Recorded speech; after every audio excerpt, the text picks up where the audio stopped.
You damn right. Hope everybody's having a good hump day, rolling through April. And oh yeah, the spring game's coming up, Longhorn fans. It is that time of year. You know football never dies for us around here, but you get a little bit of conversation, a little springtime energy into the conversation when the spring games come up. We're 3 days away from that. We will definitely talk about the spring game and what you're expecting to see, what you'd like to see and hear about the game. We got NBA to get into because the play-in stuff started last night. One game not interesting, one game highly interesting in terms of just the entertainment level. We'll get into all of that. Plus, we'll tell you a couple different places you can check out Steve Sarkisian. It's Chad and Zay on this Wednesday. I'm Chad Hastings, and he is Isaiah Collier. What's up, Zay? Colonoscopy, colonoscopy, colonoscopy. Dadgummit. What up, Chad? Were you doing pronunciation practice last night? Yeah, I just had to make sure I came in right. Y'all tried to clown me. Michael Harge, Aaron Hogan. Oh, that's not right. Those guys were getting on you? Yeah, trying to bully your brother. It's cool. All right. Players muck up. I'm sorry then. That means I started that. Nah, so it's cool. I apologize. It's cool. I own mine. Players muck up. It is cool. I'm good. I will say that for all the people out there listening right now that have had a colonoscopy, I think they would have preferred what you said. A colonography or whatever you were saying, because that would just be somebody drawing your colon, maybe. I said instead of fee. Instead of P, I said fee. Okay. Yeah, E. Hogan botched the name out the ass this morning. So I said colonoscopy. I'm like, what? Pardon the pun there. That was good. Well done. Thank you. Well done. Very nice. We got a lot to get into today. We also have our double insider guests that we bring you on Wednesdays. Justin Wells of Inside Texas at 105. Chip Brown of Horns247.com at 205. Spring game is coming up. We will definitely get into that. I thought we would start, though, with a real quick get well message. I hated seeing this story, but just something to follow as we get closer to the NFL draft. We are only 15 days away from the draft. There is a mid-round projected receiver named Michael Jefferson. He went to Louisiana. Before that, he went to Alabama State. And he was in a serious multi-car crash Sunday night in Mobile, Alabama. It was a crash that killed a 55-year-old man. Jefferson's car was involved. Another car was involved. And a third car was also involved. They don't know a lot of details about his injuries. But, Zay, I saw that story, and I just thought about, we talk about opportunity on this show so much with the high school kids, with the flex segment, and them getting onto the college level. This is obviously somebody trying to make that next step to the NFL level. We're talking about a ton of these guys, but we forget sometimes that they are real folks with real stories, and in this case, hopefully this kid's going to be all right, but apparently there were multiple injuries, and it required multiple surgeries already, so just hope he's going to be okay. Yeah, it's a absolute devastating story, and to the people in the family who lost somebody, hearts and prayers go out to y'all. But yeah, I mean, just have somebody like Jalen Carter, like life could change in a heartbeat, and got cherished every day. And yeah, hopefully he could get back on his feet, let alone try to play in the NFL. Yeah, right. That's the first focus. Is he going? Is there a normal life for this kid coming up? But then who knows? We have also seen wild stories of major injuries. Sometimes even guys getting shot, and then they end up back on a field. Yeah, Brian Robertson and playing. That's still one of the most amazing stories we've had these last few years. Yeah, it's like wait, he got shot? Yeah, he got shot in the back. Huh? And he's playing? Yeah, got mugged. Yes, like trying to get shot. So just the psyche to come back and play and be the Commanders' lead back. Yeah. Very impressive. Incredible stuff. All right, we'll get into some Texas spring game talk. We'll talk about Steve Sarkisian. A couple different places you can go hear Steve Sarkisian. Our guys had him on earlier today. Like the Tower, Craig and Jeff talked with Sark. It is up at hornfm.com. I just retweeted it a while ago at chastings1049. Remember, Zay is also on Twitter at @ain't_that_Zay. We're always trying to throw stuff up there for you to see and discuss and talk about. So Sark was on with them. Also, Zay got a chance to listen to to. That entire podcast we talked about yesterday with Sark on it, hanging out with that SEC crew, if you will, with Ryan Clark and Fred Taylor and Channing Crowder. He listened to the whole thing, and Zay will give you some of his thoughts on that coming up in the 12:30 segment. But we thought we would start today with a little NBA. Zay, is it fair to say a lot of people thought Miami was the pick last night to beat Atlanta? Yeah. I mean, the last 8 times Atlanta goes to South Beach, they've lost. So, yeah, it's very fair to say that the Heat were the favorite last night. They jumped them and never really let them back. I mean, I guess it got closer in the second half. They did have a couple runs there, but Atlanta just felt like they were in control the whole time. They win 116-105.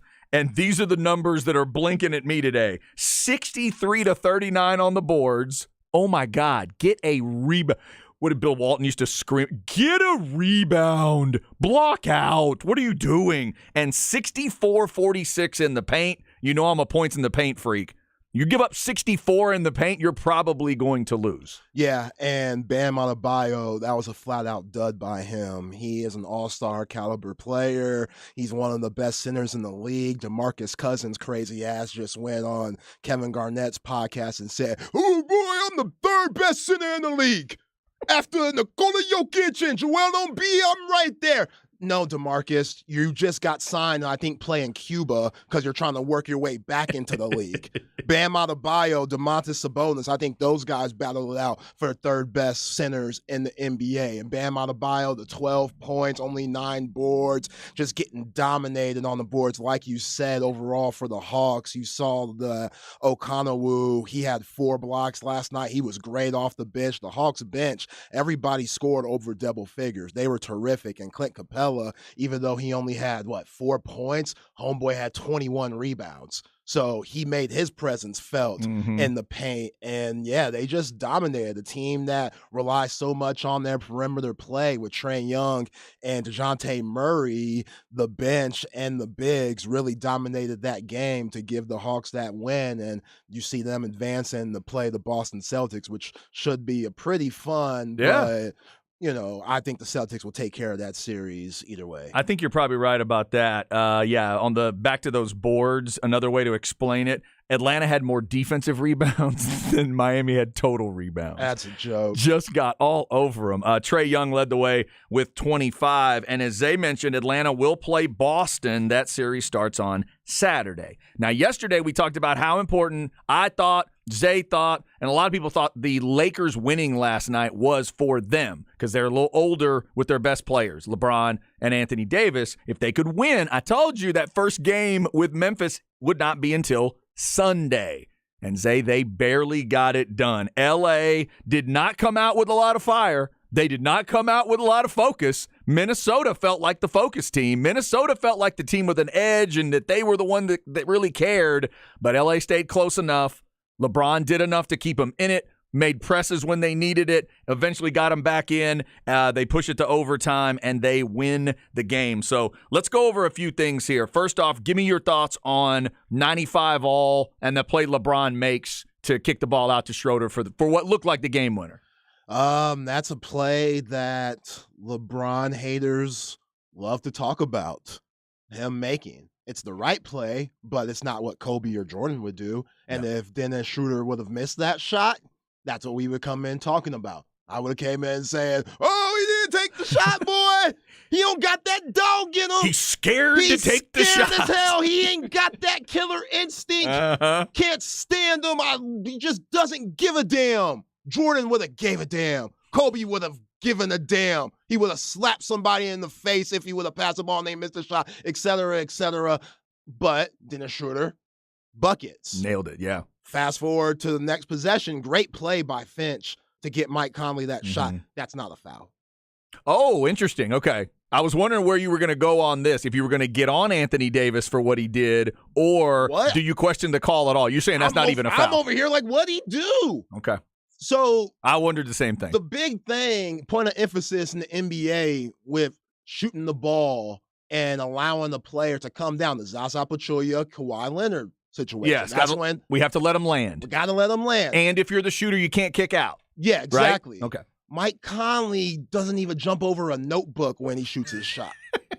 So he's already down, and he's like looking to the side to see if it goes in, and then he gets bumped. And crumbles. And the shot's in the air, yes, and then falls. You can't call that. And look, ratings, whatever. That was a very suspicious call. That was just very sketchy to me. Okay. Like, all right, do we have to see overtime? I'm with it. But if I'm a Lakers fan, that's a terrible call. But see, wouldn't that be for the people that might say the NBA is trying to fix certain things certain ways? Wouldn't you have gotten what you wanted there? Lakers win the game on a big shot that involved LeBron, big assist there at the end, and just don't call that foul and you go home. That's what I would think. Isn't that the ending? That's what I would think, but that's what I saw last night. I couldn't believe they called that. And Reggie Miller was like, yeah, they bumped them. I'm like, Reggie, that's rich. I kept watching. I rewatched it and rewatched. I'm like, there's no contact there. There's no. It's like that's what they're calling the very end of that. Reggie Miller, the king of the kick leg. Every time he shot the ball, he'd kick his leg out. He would slap his wrist because Reggie's shot, his hand would be really close to his wrist. It's very different. Mm-hmm. It's still pure, but his hand be very close to his wrist, like not naturally. You kind of want to have your hand to the side. Yeah. Okay. And sometimes, if you get close enough, people would say he would like slap his wrist and would get the call. Oh, to make the sound. To make the sound. Oh. So Reggie Miller, like a typical him saying, yeah, he bumped him. So he's going to go for the 3-point shot. The guy shooting the ball every time. So you're saying Reggie Miller's been accused of not only kicking out, but fouling himself? Oh, yeah. Hell yeah.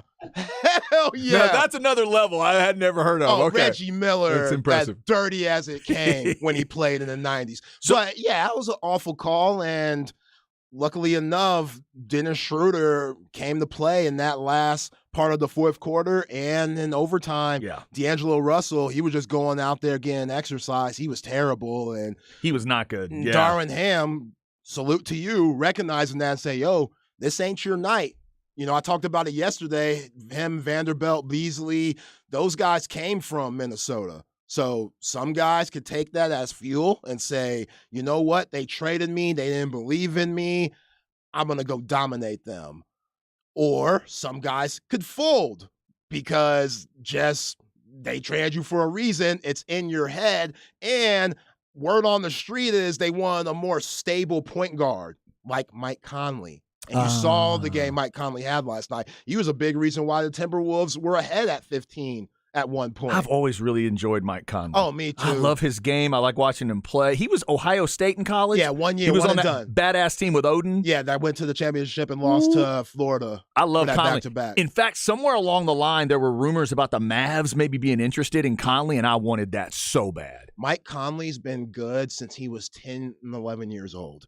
When he was growing up in Indiana, his team won AAU Nationals, and he was in like Slam magazine at age 11. Is that right? Yeah. Wow. Like he's been this cold for a very long time, and he's been in the league for a very long time. Him being a lefty, he's crafty, man. He's really crafty. The simple thing about last night's game, I think, tell me if you agree, it was just that Minnesota didn't have a third guy.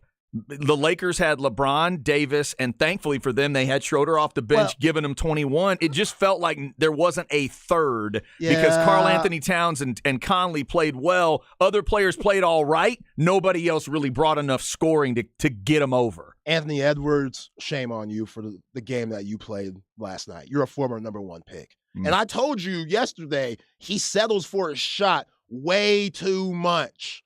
For somebody that athletic to go 0 for 9 from 3, 3 for 17 from the field, not even get over double digits in this type of game. That's horrible. That's horrible, yeah, that's bro. really bad. You're a former number 1 pick. Yeah. And he has so much upside, but somebody needs to let him know, yo, Dwayne Wade, he retired early because of the way he used to play. Like, I know he y'all got hoes in those 6 files, but he would get knocked down a lot. And it was because he was always attacking. He would never settle. And each and every year he got better at his jump shot, but he started to, there's a lot of wear and tear on D-Wade, especially those LeBron years and, during the end of his career. Yeah, so you pay the price for all that contact. Exactly. So I don't know if Anthony Edwards is like, I ain't trying to be like that. He has a nice looking jumper, but it clearly wasn't falling last night. You got to bring something else to the table. And Karl-Anthony Towns, he was hooping, but once he got into foul trouble and Finch had to start taking him in and out the game, and then they started going at him. Anthony Davis was struggling for 3 quarters, and then when he realized, oh, Karl-Anthony Towns has 5 fouls and he's guarding me and he can't touch me, I'm going to go through him every time. By the way, speaking of those fouls, that 5th foul Karl-Anthony Towns got was stupid. That is a dumb foul. How does he let himself? He's a big-time player in this league. You can't let yourself get that foul that way. That was a sloppy foul. He doesn't need to do that. No. But the Lakers get the win. They power through in overtime. So now they get all that rest we talked about. Lakers, Memphis, series starts on Sunday. Give me a quick preview there. Do the Lakers have a chance to win the series? They do. Yeah? They really do. Okay. The matchups that are really interesting, Jaren Jackson Jr. and Anthony Davis. Jaren Jackson Jr. might be Defensive Player of the Year. He's probably going to be first-team all-defense, and he'll be checking AD. And AD's going to have to go to work if the Lakers want to advance. The John Morant, D'Angelo Russell, Schroeder matchup, what's that going to look like? Who are they going to put on John Morant? Yeah, do they have anybody that can really do it? Nope. They don't. They don't. They got to pray that he's not hitting that outside jumper. Right. Because to what I'm talking about with Anthony Edwards, John Morant don't give a damn if you're playing off him or not. He's going to get to the lane. Yeah. And he has a nice floater, so you can't, he doesn't have to get all the way to the cup. He'll shoot that floater. He'll throw a lob. But, not having Steven Adams, not having Brandon Clark, that's going to be huge. And you already got Dylan Brooks talking mess, which isn't good. Like, why, bro? We get it. You're that guy.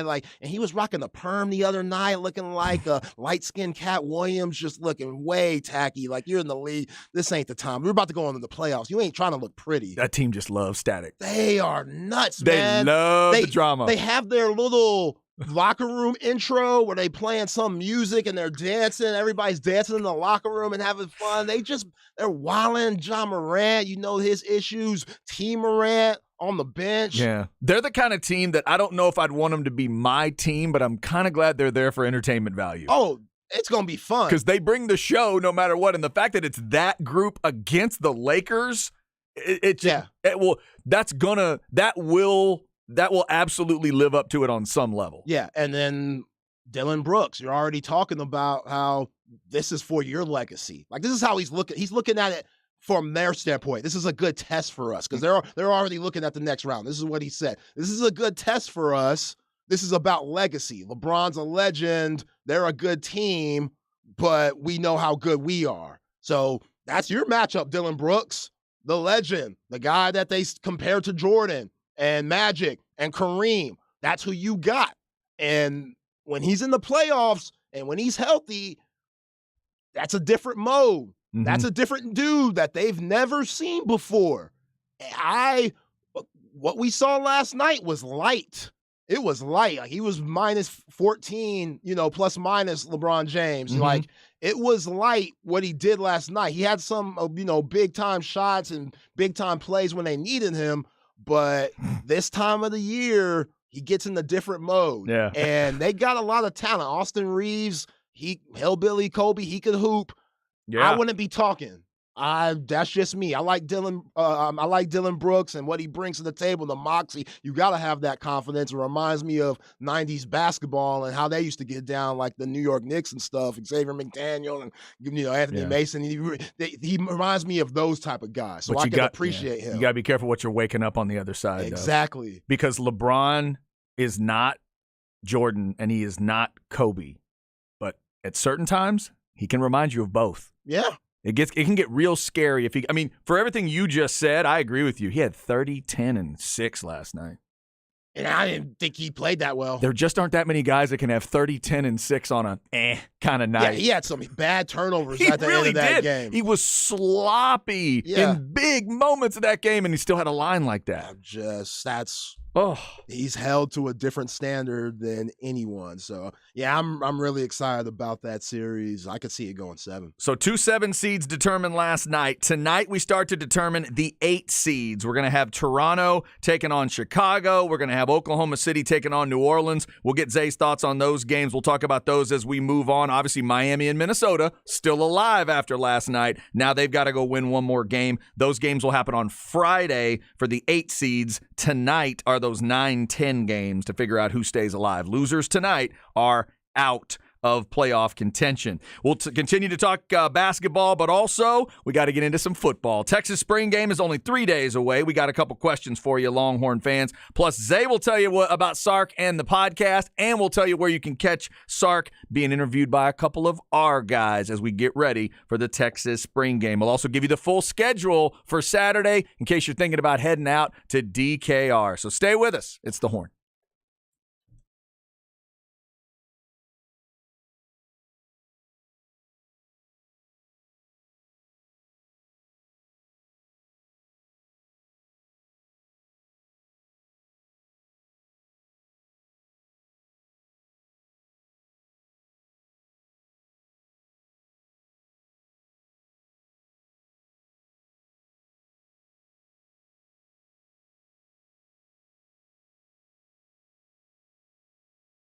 All right, this is Chad. Let's talk Underdog Fantasy, easiest place to play fantasy sports. And if you're thinking about these play-in games, you can get in on a pick'em game with the NBA. I got it pulled up on my phone right now. Let's go to one of my favorite players, C.J. McCollum for New Orleans tonight. How about 5.5 assists, higher or lower? 5 rebounds, higher or lower? Or maybe you like a combo. How about 27.5 points and rebounds, higher or lower? That's what you try to figure out. Higher or lower in the stat total for this week's game for your chance to win big. You're picking between 2 and 5 players to build a pick'em entry. You get all your picks right, you can win up to 20 times your money on a single game. You can also make rivals picks, which pits 2 players against each other. And hey, if you're a fan of one of the Texas teams, whether it's my Mavs, the Spurs, or the Rockets, you got nothing going on in the playoffs, so go ahead and get in on a pick'em game. It'll give you something to follow. Sign up today with the promo code HORN and get your first deposit doubled up to $100. Visit UnderdogFantasy.com or find them in the App Store. And don't forget to register with my promo code HORN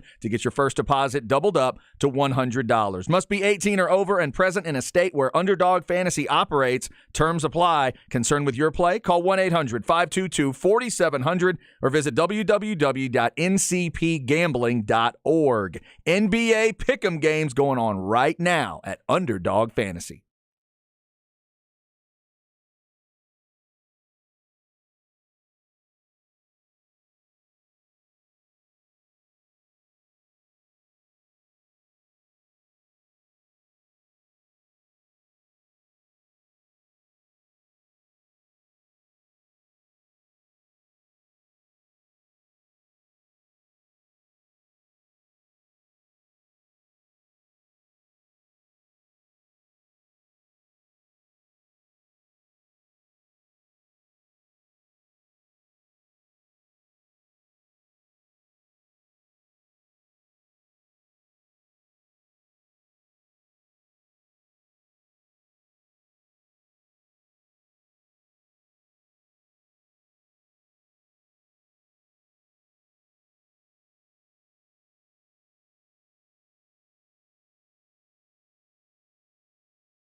Chad and Zay.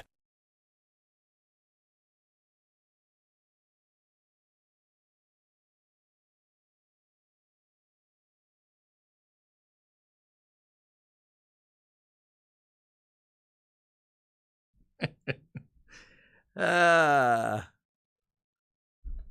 my God, I know this one. I think. Give me a title here. Spend my life. I want to spend my.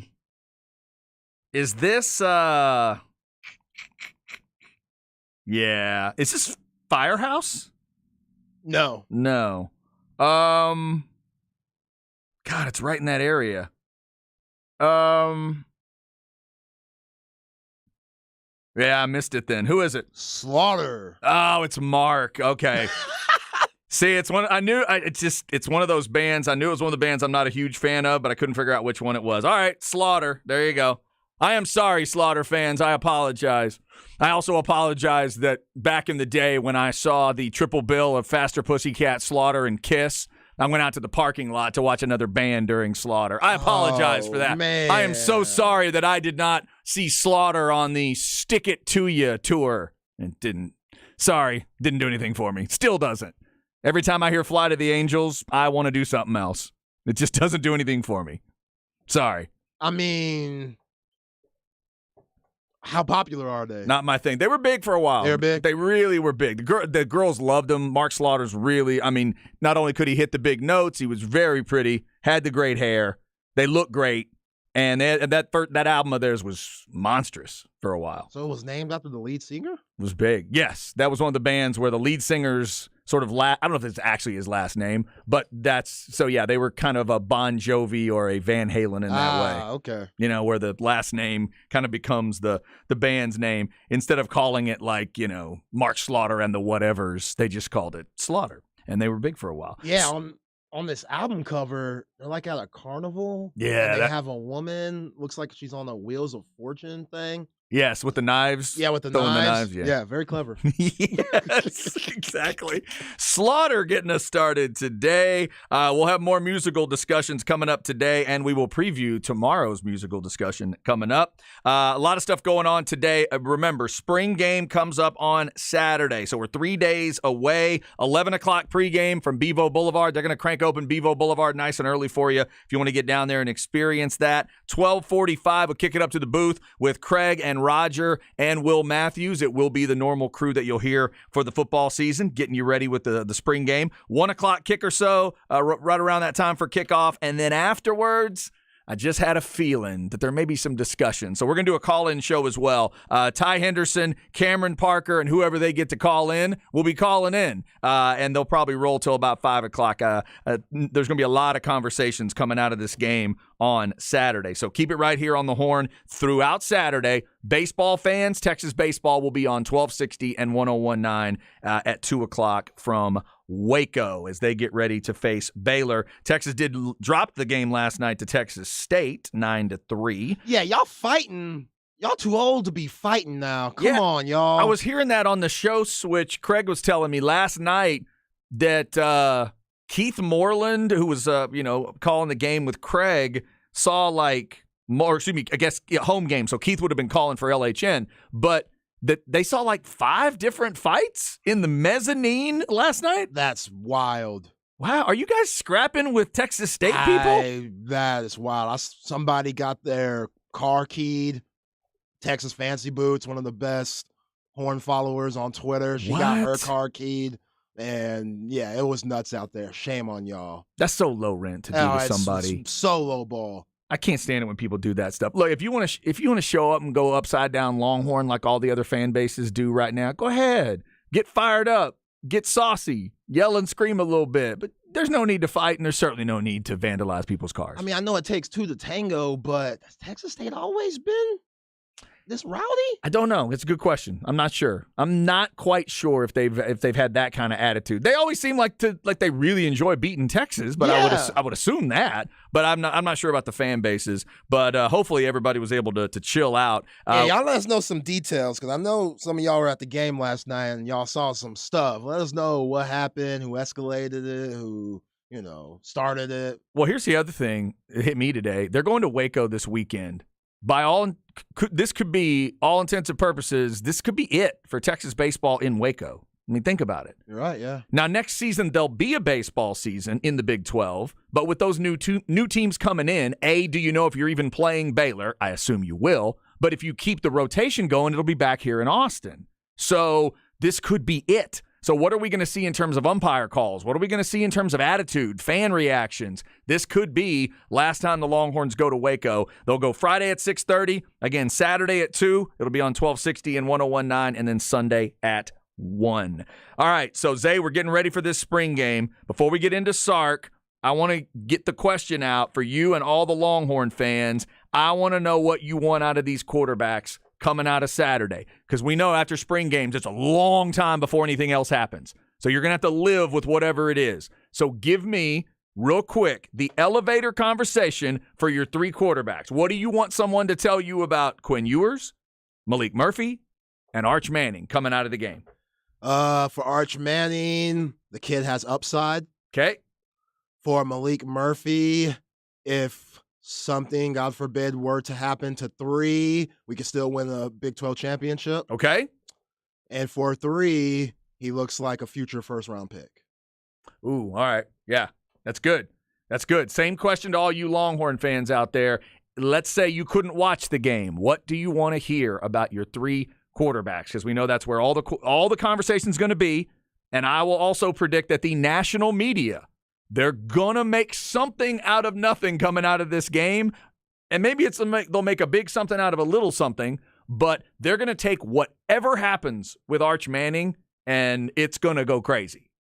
Yeah. So I'm just kind of bracing for that now. If you're a Texas fan, just let us know your feelings going in, but what you'd love to see out of the quarterbacks, how you would like them to be interpreted coming out. But I like your 3. That'd be a good that's a good 3 for you moving forward as a fan, but it would also create the least amount of controversy. Exactly. That's the least amount of problems right there. Exactly. There's a photo going around social media of Quinn Ewers and Arch Manning sitting in, it looks like Sark's office. I don't know. It looks like an office though, but they're sitting by one another and they both got their laptops out and they're both laughing. And that's a great pick. That's good. Because, again, national media's thought is huge QB battle. Like Arch is here to take his spot. And if you're a competitor, then, you want your team to do well, but you want that number 1 spot. And I think it just shows that both of those guys get along. Both of them want the best from one another. And it's cool, Arch Manning being the 3rd string quarterback. Like, that's fine. That's okay, because I just think we don't talk about Malik Murphy enough. A lot of that's due to him being hurt, so we're not seeing him much last season, and now we're starting to see him more and more, and hopefully we see him on Saturday. We could ask Justin Wells and Chip Brown about that later on the show. But, yeah, man, I want safe. I don't want no controversy. We know all the eyes are going to be on Longhorn Network. I don't want nothing to pop off to where we have an issue coming in Monday next week. Mm-hmm. Yeah, I think that's probably a good way to look at it. And then you also want, it's like you said, the idea of it being cool that Arch Manning is the 3rd string. You want to walk out of that spring game believing in your other 2 guys and see it all in the prism that you just laid out about, hey, starter looks pretty damn good. Things have improved from last year. That backup, good to see him because you haven't seen a whole lot out of him. Hey, looks pretty good. Not feeling too crushed if he would have to give us a little bit. And then, therefore, Arch Manning could feel like, for now, the 3rd string guy with the big name, but the 3rd string guy that'll come along and he'll learn and he'll support and he'll be a great teammate. And then his day will come at some point. You just don't want a whole lot of fans walking out of DKR feeling like his day needs to be Monday. Yeah. That's what you need. One of the things that stuck with me on Light the Tower when Coach Sark was on with Craig and Jeff this morning, and we was talking about the QBs, he just lets them know, you can't make a play worse. And then he had a great saying where he said, don't turn a fender bender into a fatality. Yeah. And, that's a good way to say it. Just those Dak Prescott type pick sixes. How dare you? Why would that be the first name that you mentioned? It's the first person that comes to my mind. Other guys throw picks. That one that he threw against the Eagles, good grief. Yeah, that was terrible. That just stuff like that. That was awful. Or that comeback pass that he tried to throw where old boy jumped it. Old boy was late to it in the 49ers game. There's no need to bring that one up, too. Things like that. Oh, God. Let's try to avoid that. It's okay to throw the ball out of bounds if you're not, or look for the third or fourth option when number 1 and 2 is gone. Mm-hmm. It's okay to do those things. All to fight another day. Live to fight another day, Chad. And reserve the right to punt at the end of the series. Yeah. All productive football series end in a kick. End it in a kick of some sort. Yeah. It could even be a punt. Yeah. And that was a lot of the problem last year. It was just, we got to go get it now. We got to go get it now. You can't take the easy stuff that they're giving us. We got to hit the home runs. Yep. Instead of hitting the singles, getting hit by pitch. It don't matter. Get on base. That's what I'm talking about. I like the idea of it, and I would also tell the head coach that it's easier for the quarterbacks to have that mindset if they believe their head coach has that mindset. Absolutely. Because at times, his rep is that he's trying to take too much too quick. Mm-hmm. So my response to him would be, it's a good idea, coach. Now stop taking that deep shot so quick and so much and so early. Yeah, because at Alabama, you could take those risks because everybody's 5 stars. Everybody's 4 stars. They're cold as hell. They're first-round picks. So mistakes that just the average person doesn't see that maybe a big football person sees, like they're not there because you got guys that make up for that. Right. Like that's fair. Yeah, and that this past year, you had that, but not what it was at Bama. It was close, plus and we're getting closer. Plus, he had some defenses at Bama that weren't giving up 10. There's just probably need to change your perspective sometimes on these things. Yeah. Texas spring game coming up on Saturday. Again, a couple places to check out Sark today. Sark was on with Craig and Jeff on Light the Tower, hornfm.com. It's on Twitter as well, at the Horn ATX. You can check that out today. Also, Zay would tell you to check out what's that podcast called again? The Pivot. The Pivot Podcast. Ryan Clark, Channing Crowder, Fred Taylor. You listened to the whole thing and you really enjoyed it. I did. It was really good. Those guys, they always do a good job, whoever they interview. They were down here in the ATX, so I'm sure they got to see practice and different things. And, yeah, there's some wild boys, especially Channing Crowder. I mean, you remember what happened with Russell Wilson over the season. Like, he was the one that went out and said, he's a corny brother. That's straight right. Up. He didn't apologize or nothing. Now, tell the people, what is it that Channing Crowder did for Steve Sarkisian? What did he ask him about? He put him on blast about being with L'Oreal, being with a sister.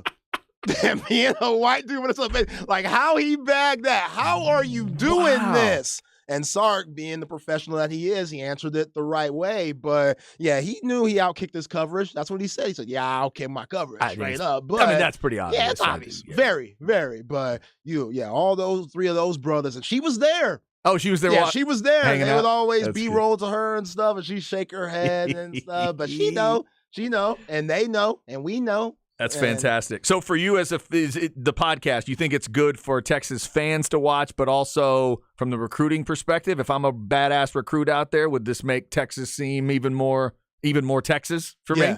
Mm-hmm. Okay. Yeah, because he talks about the struggles that he had at his previous stops as a head coach. That's good. And the demons that he dealt with and how he's overcame that and how his wife has helped him overcome those things, and about getting opportunities from Nick Saban and just how he was really low in his life. And when you have people like Nick Saban and people like his wife saying, no, you the man.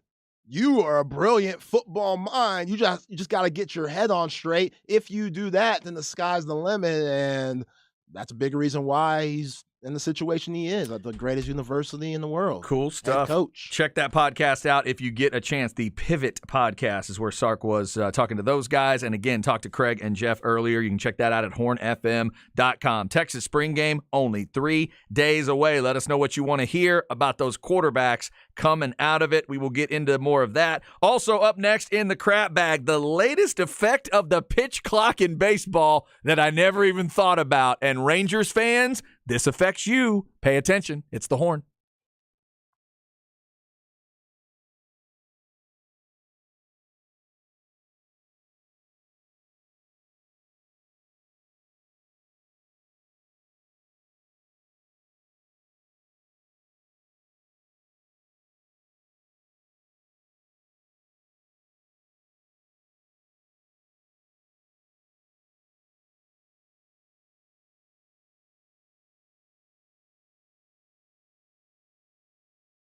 All right, this is Chad talking sinus and snoring specialist. I'll admit it, I had a little bit of an old man night last night. My coffee maker broke, need a new one. Didn't have enough coffee, and towards the end of that Lakers game, I was dozing off a little bit. I admit it. I had to go back and kind of check it. What happened at the end of that? Whoa, they're in overtime. You might need to rewind a little bit, Chad, and get what you missed. Sinus and snoring specialist, though, made sure that even when I'm nodding off like that, I'm still getting good rest. Then once I did go to bed after the game, I got great rest, just like I have since 2017. I used to have moderate obstructed sleep apnea. They took care of that. I used to have allergy issues like I know a lot of you have. They took care of that as well. My initial exam took less than an hour. They work with most insurance. The allergy testing they do it without needles. They test you for 50 different allergies at once, and then they develop a special treatment that helps you get rid of those allergies for good. Like I always say, not everybody's situation is exactly the same.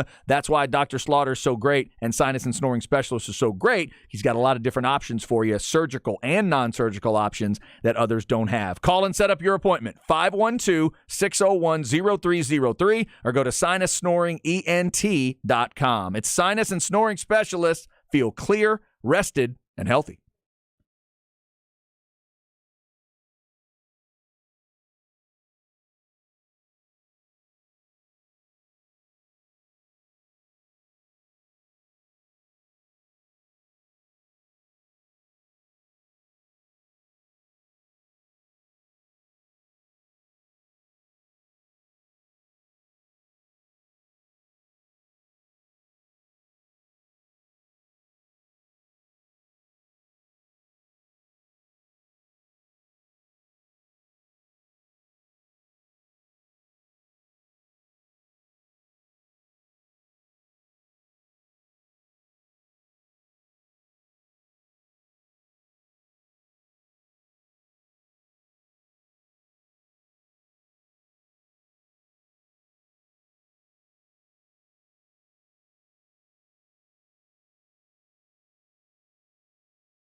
Chad and Zay.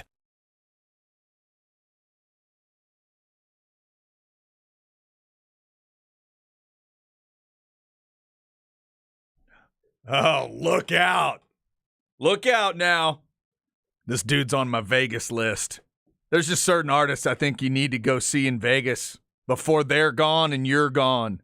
Well, Neil. What hotel's he at? Come on. I don't know if Neil's even performing in Vegas. I'm just saying Okay. that's where you should see him if Yeah. you can. I've asked my wife that. It's like, well, if we're ever in Vegas, I'm like, hey, would you go see? And I'll just throw an artist out after that. I think she'd go. I think we'd go see Neil Diamond. Just the people watching would be fun. One of my favorite slapstick movies of all time is Saving Silverman with Jack Black. Okay. And they have a weird obsession with Neil Diamond in that movie. It might be my favorite Jack Black movie of all time. Okay. It's so underrated. I've never seen that movie. It's hysterical. But yeah, the fact that they are so infatuated with Neil Diamond should show you the type of movie it is. The hardcores are crazy hardcore about Neil Diamond. Neil Diamond and Slaughter. By the way, if I have a choice, Neil every time. I'll go see Neil tonight before I'm going to see Slaughter.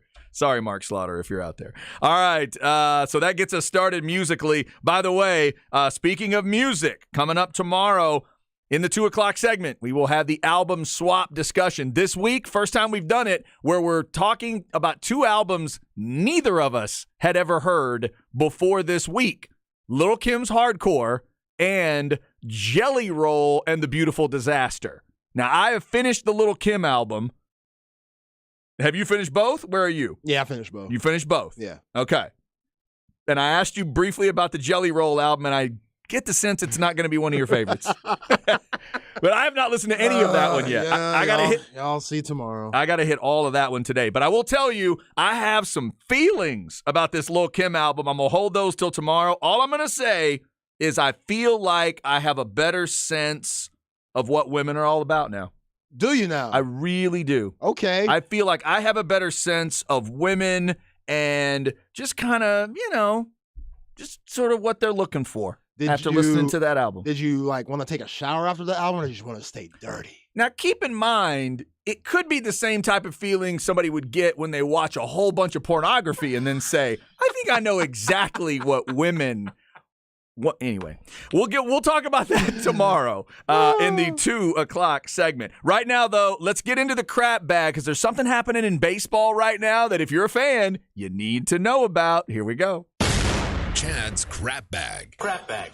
If you need an easy way to remember it, just think of a bag of crap. Brought to you by AV Consultations, 255-8678, or go to avconsultations.com. I heard this discussion the other day as sort of a joke, but it's actually real in baseball. And the discussion is, well, now that the pitch clock is involved and they're getting what they want, they're getting quicker games, that means there's less time to get food, concessions, and beer. I think it was the afternoon guys I heard talking about this, and Mike Harge, being a massive baseball guy, he was discussing it. Well, it's a real thing now, and here's your update. Because of the shorter games, there have been changes in beer sales for some teams. Now, I don't think they're not really seeing like a drop in sales, but they are now changing how long they sell beer. If you don't know, it's all left up to each individual team, and a lot of teams will cut it off after the 7th. They don't let you buy beer after the 7th inning is done. A lot of you know this if you love beer and baseball. But here are the changes. 4 teams have announced that they will now allow beer to be sold all the way through the 8th inning. And those teams are Arizona, Minnesota, Milwaukee, and the Texas Rangers. So if you're heading up to Arlington, that is something you need to know. All the way through the 8th, they will allow you to get beer. Plus, Zay, I am reading that the Rangers have something this year where you can order beer from your seat on your phone. Okay, Rangers. How about that? Some beer app in Globe Life. Now I really want to go. Yeah. Still haven't been. Got to go check it out. The Mets and Miami are thinking about changing their beer rules. Baltimore was already in a situation where they went end of the 8th or 3.5 hours from first pitch, whichever comes sooner. But obviously teams are trying to, be as as respectful as they can in terms of the drinking and driving issue. They want to make sure fans are not drinking and driving. But they also say, Zay, that if you know where to go in a stadium and right around a stadium, it does keep flowing right up until the end of the game. Yeah. If you're at club level, if you get certain seats and there's certain, suites and things, they don't stop. So just it kind of depends on where you are. So keep your eyes peeled for that. If you're headed to Rangers games, you can get beer all the way through the 8th inning now since those games have been shorter. Do drink responsibly, of course. And speaking of baseball, keep your eyes on the Tampa Bay Rays because they are going after history. They are 11-0 to start the season. Rocking the throwbacks, too. Rocking the throwbacks. Those are fire. Playing great baseball. I agree with you. They look awesome. By the way, Milwaukee looks awesome in those throwbacks, those are too. clean, yeah. God, they look good. Tampa Bay against Boston this evening, 5:40. You can check it out on ESPN+. The record they're chasing, 13-0. 82 Braves, 87 Brewers. Each went 13-0. No Major League Baseball team. I think this is since 1900 when they're keeping the records there. But I think it is, no team since then has gone 14-0. But they're trying to go 12-0 in the game tonight. So keep an eye on those Tampa Bay Rays. There is your crap bag. We do it every day about 12:45. Again, you got the spring game coming up in 3 days. Also, remember, tonight, our Wednesday night lineup, it's a special one. 7 o'clock, you get Wednesday night flex. We will continue to preview this throughout the show, but for you folks out in Dripping Springs, your head football coach is going to be on tonight. Galen Zimmerman joins the Flex show tonight. Also for you Westlake folks, your former wide receiver and now Kansas signee, Keaton Kubeka, is going to be in studio. Nice. Should be a good show. And he's heading to Kansas this year, right? I think, Yes. Yes, he's done right. Yeah. I think I thought I got that part right. So they are coming up in the Flex Show. 8 o'clock, Longhorn Blitz podcast, getting you ready for the spring game. Fight night is at 9, coming off of the pay-per-view. And at 10 tonight, a special edition of Sports Guys Talking Wrestling, including Stu's interview with Dustin Rhodes, talking about the Dusty Rhodes biography. Okay, Stu. So I cannot wait to check that out. Stu and Dustin have been friends for a few years now. Dustin was so wonderfully honest in that documentary, and I know he'll do the same with Stu. So check all that out on the Horn tonight. You can also check out that interview with Stu and Dustin right now at hornfm.com, along with Bucky and Aaron talking with Moro Ojimo. That was so good. That happened earlier today. I'm hearing lots of great things. I didn't get a chance to hear it, but multiple people have texted it was awesome. It was amazing. Is it great? It was a really good interview. Ojimo's a great dude. Yeah. That's Talk cool. about great head on his shoulders. Man. One of those guys you're proud he's wearing your colors. Absolutely. Yep, I could understand that. And then Steve Sarkisian joining Light the Tower. That is all at hornfm.com. By the way, Chad, just to throw you a little bit of bad news. Neil Diamond no longer performing. Parkinson's disease. Oh, God, that's right. I'd forgotten about that. Neil can't perform anymore. That's sad. It's sad. That is sad. But there's thousands of people, millions of people that got to see him in Vegas over the years. That had to be great. That's the first show I ever heard about women throwing their panties on stage. Stop it. For Seriously. real? Neil. Women used to go to Vegas, take off their underwear and throw it at the man. Wow. That's how big time he was in the 70s, That's 80s. huge. I'm like, dude, Oh, we didn't kill. what in the world? I kind of hope he did. I kinda hope he did. I kind of hope he made a museum out of him. Come on now. Please don't make Neil a pervert. No. Please. Hopefully he got rid of him. Dude, they threw so many. He probably did not want to keep any of that stuff. All right, coming up, Justin Wells of Inside Texas and On3.com. We'll ask him about the spring game as we get ready for that. What does he expect in terms of rotation of quarterbacks? Somebody texted us earlier. Does Arch even need to play? Well, now that's an interesting question. I'm assuming he'll get some reps. We'll see what Justin thinks of that. Plus, the Arterio Morris into the portal story. What does Justin think of that? You're going to find out coming up on The Horn.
Yes, indeed. How about hour number 2 on a Wednesday? We hope you're having a great hump day today. We're only 3 days away from the Texas spring game. 15 days from now is the NFL draft, and the Longhorns' first football game is only 143 days away. It's Chad and Zay on this Wednesday. I'm Chad Hastings. He's Isaiah Collier. We've talked about the NBA. We got our 7 seeds last night. Tonight, it's the 9-10 matchups to help determine what the 8 seeds are going to be. That comes up later in the week. Also, we've been talking Texas spring game, and we're definitely going to do that with our next guest. Again, we're only 3 days away. Let's go to the Vaqueros Cafe and Cantina hotline and have our normal Wednesday visit with this man. He is Justin Wells of Inside Texas and On3.com. If you're on Twitter, give him a follow at JustinWells2424 if you're following all the Longhorn stuff. Justin, how are you?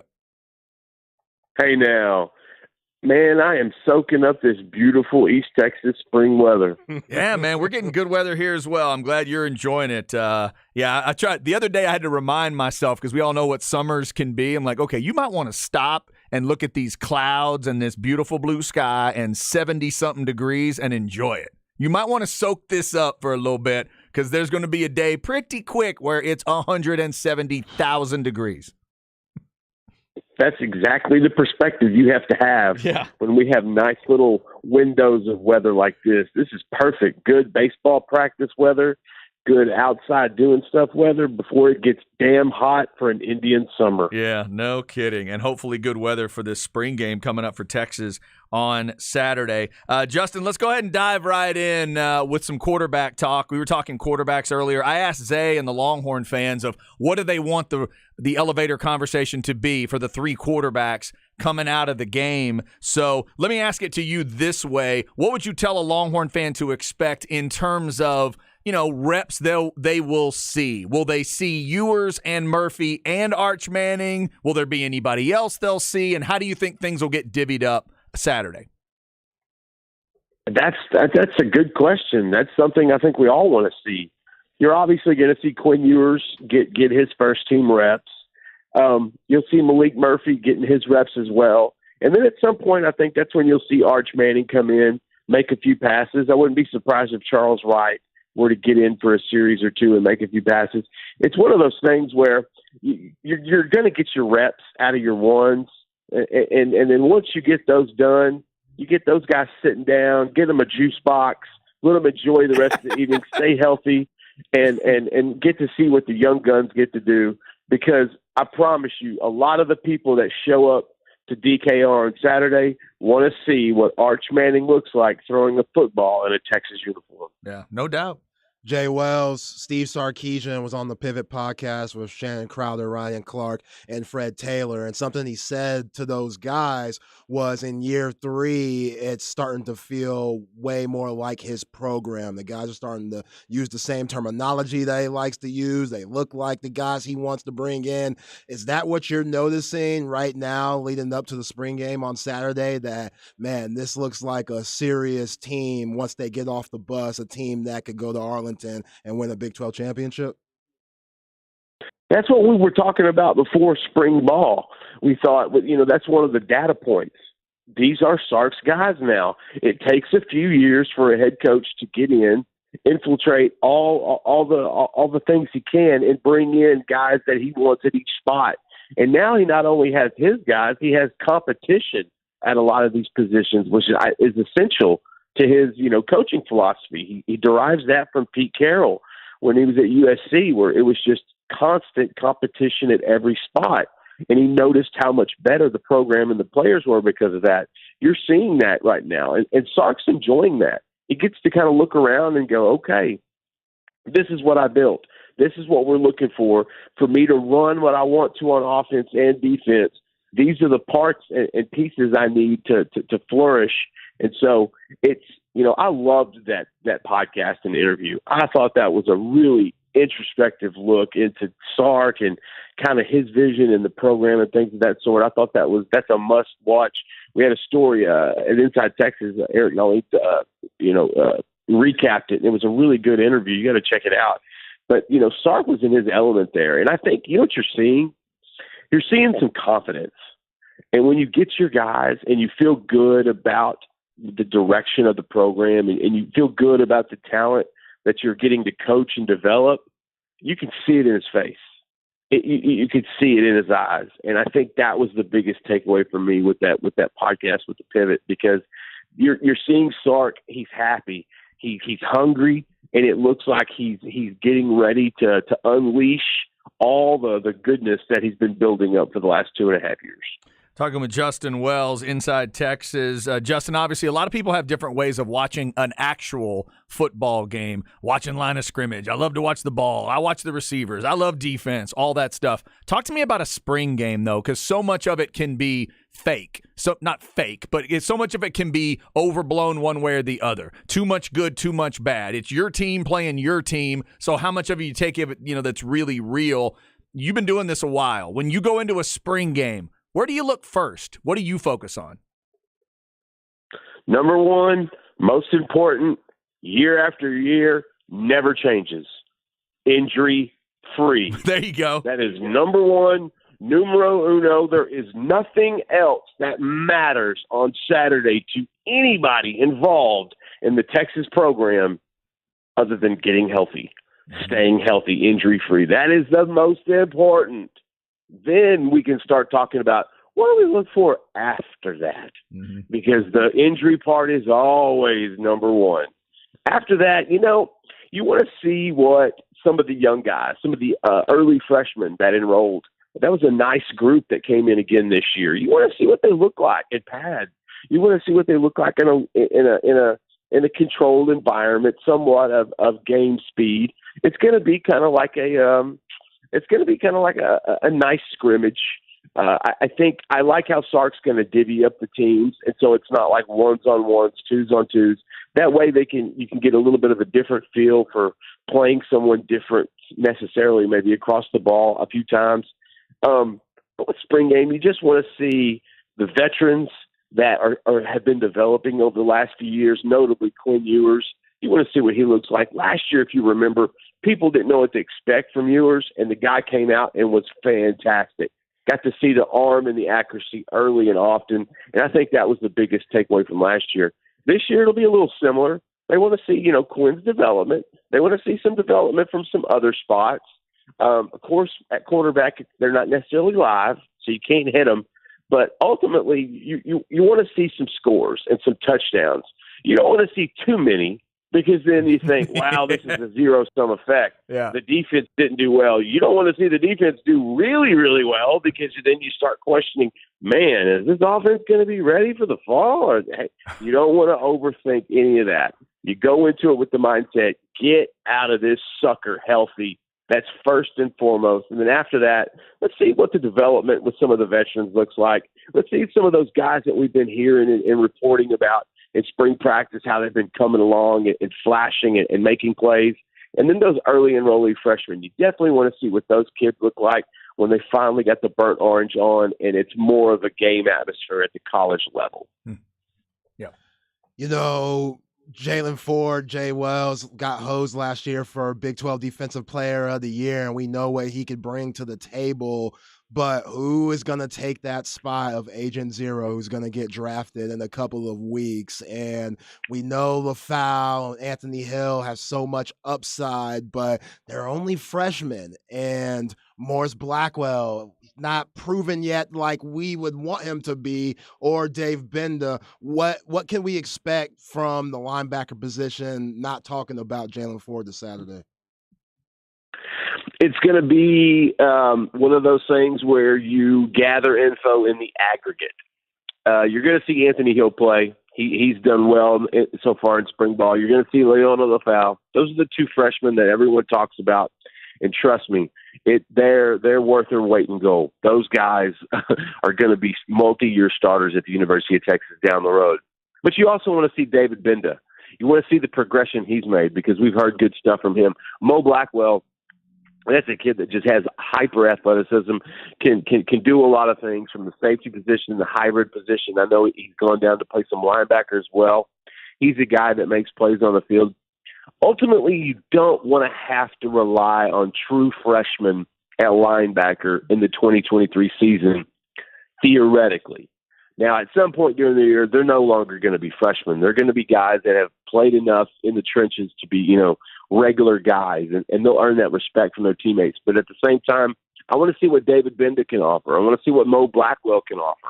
I want to see what those guys can do, because ultimately it needs to be a position of depth. You know what you got in Jalen Ford. You know what you got in some of those guys, but ultimately, what can you rely on in the fall?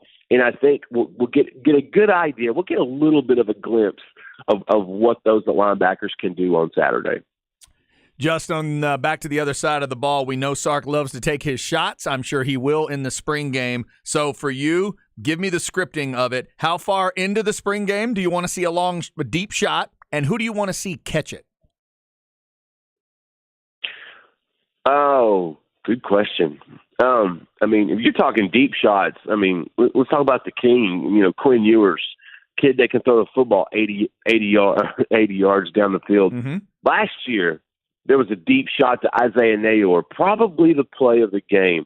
It got to show people, holy crap, that's a good arm. That was a good play. Yeah. And so I think that, so if I don't know, maybe fans want to see Quinn connect with A.D. Mitchell on ones like that. But I have a feeling fans know that that Quinn's going to be one of those deep shot guys this year. And you've got guys, like an A.D. Mitchell and then hopefully an Isaiah Nayor coming back from injury and Jonte Cook and those guys to be able to do that. And that way Worthy's not, pressed into that as much. But I think people want to see Arch Manning crank one. I think they want to see him through. And you know who else? Arch Manning's the accurate one of the guys. Who's got a cannon is Malik Murphy. So I'm going to go with Malik. Okay. I think the fans know what they got in Quinn Ewers and what they can see. But let me tell you something. There is a hose on that right shoulder of Malik Murphy. Okay, hand cannon. All right, going through the radar detector in an airport style. And I want to see Malik Murphy chunk that sucker and see who's fast enough to run under it and catch it. Okay. Let's piggyback on that a little bit, Jay Wells, because Chad asked me and the people during the show what I want to see out of the three quarterbacks. And for Malik, I want to see if something were to happen to Quinn Ewers, God forbid anything happened to him. But if something were to happen, would Malik be able to still get this team to the Big 12 championship?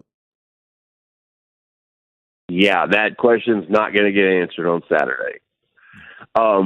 You can have an idea of what he'll look like in this next, in the upcoming season this fall. Get an idea of his grasp of the offense, timing routes, the intermediate stuff that requires pinpoint accuracy, not necessarily a cannon. And so, if you want to know if Malik Murphy can be the guy to lead Texas to a Big 12 championship, God forbid, if Ewers goes down in the fall, the spring game is not going to tell you that. What the spring game is going to show you is his physical tools and how well he can operate within the scrimmage construction of a Texas practice. And so you're not going to get that answer on Saturday. But what you want to see is Malik Murphy have good timing and good chemistry with his receivers when he's out there. Because like you said, in this day and age, you never know when those guys get the call. And then once they do, that's when we're going to learn what Malik Murphy can and cannot do.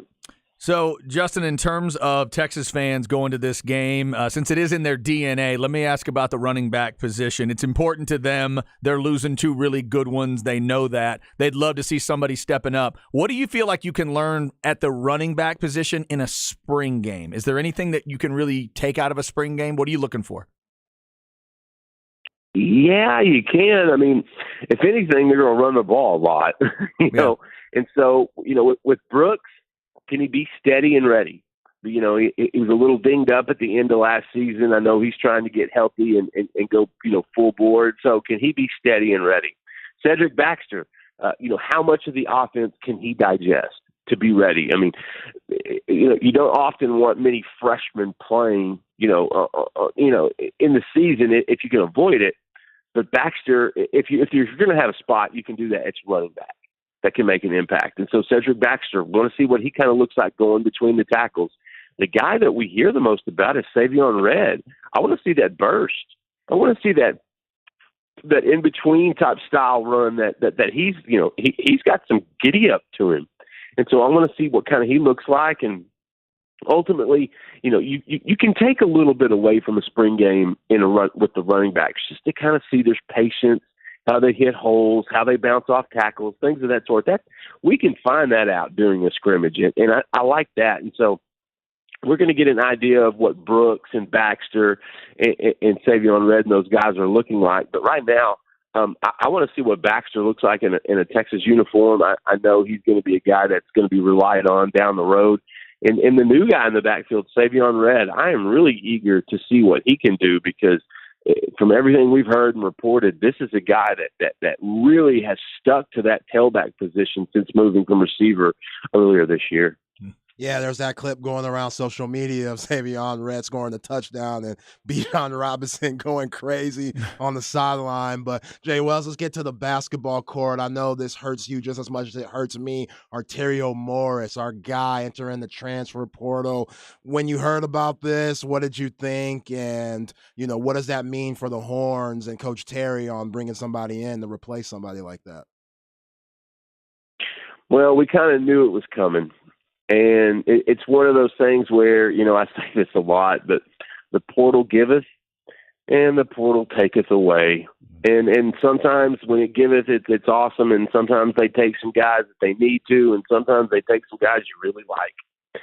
Arterio Morris, in my personal opinion, is getting some pretty bad advice.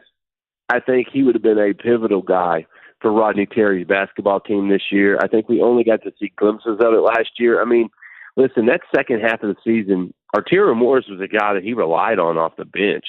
He'd give you about 7, 8, maybe 9 minutes, play really good defense. He's a great ball handler who can create his own shot surprisingly well. And he's just hyper athletic, can get to the basket. We saw what he can do in transition.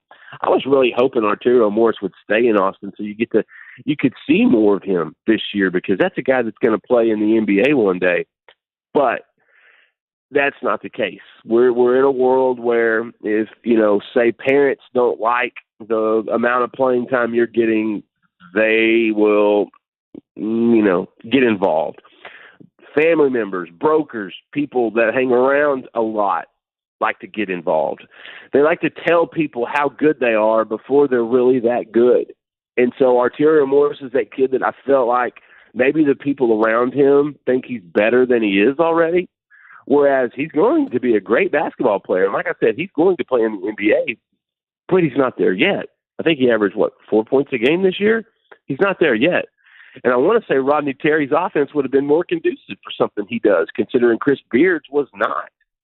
And so this is an example of, I feel like, a kid getting a little bit bad advice, trying to find a greener pasture where the one that you were on the 40 was actually pretty damn green as it is. This was a guy that was going to get a lot of playing time at Texas this year. Now he's on the move. I'm disappointed. Wanted to see his growth, but this is a decision him and his family made. I've heard Indiana could be the spot. There's a couple other schools in the mix. I hate to see it, but that's the day and age we live in, guys. And in college basketball, you can literally build a roster in one off season out of the portal and be competitive enough to go to the Final Four.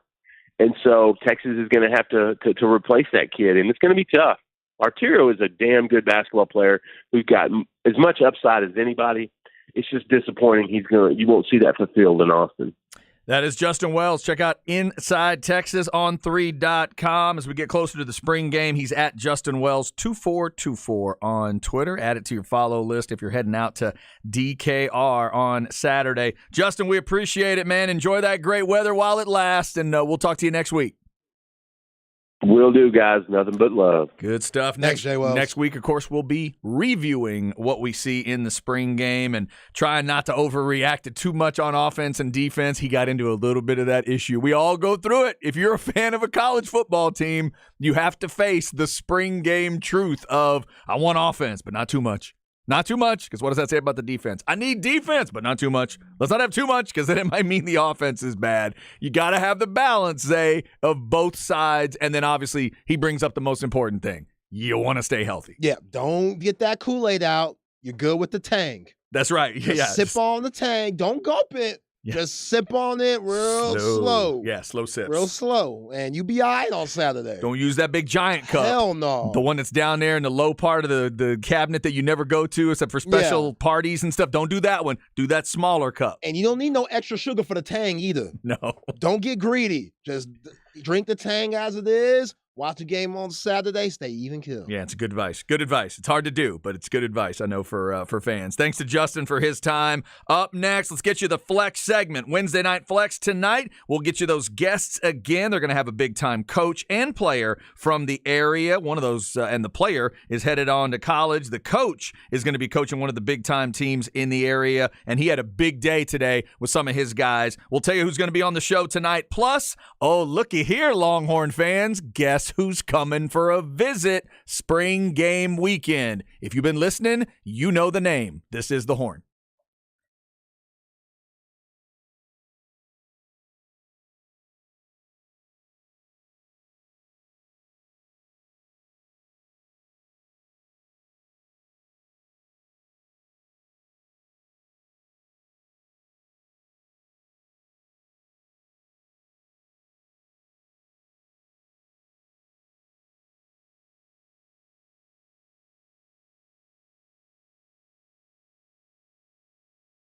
All right, this is Chad. Let's talk a little Apple Leasing. You'll love the way you're treated at Apple Leasing, and they can get you into any make, any model, any car, any truck. They will go do all the searching for you. They'll take care of all the crazy, difficult things and spend all that time, save you the time, save you the money because they're going to get all those rebates, all those discounts, all those incentives that dealers get. They can get those as well. They'll pass those savings on to you. You're going to sign everything electronically, so it's so easy to do that way. I'm really enjoying the situation that I had with Apple Leasing. It was so easy to get everything started. It's just a phone call. Call 346-9977. That's it, 346-9977. You tell them the different cars or trucks or whatever it is that you're looking for, and they will tell you what the next step is and how they go about it and why they've been able to get so many people in the cars they want for all these years. Check them out. It's appleleasing.com, of course, or just that simple phone number. Easiest and safest way to get a new car. Check them out. Tell them you heard about it here on The Horn. We do appreciate it. 346-9977 or go to appleleasing.com.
Chad and Zay.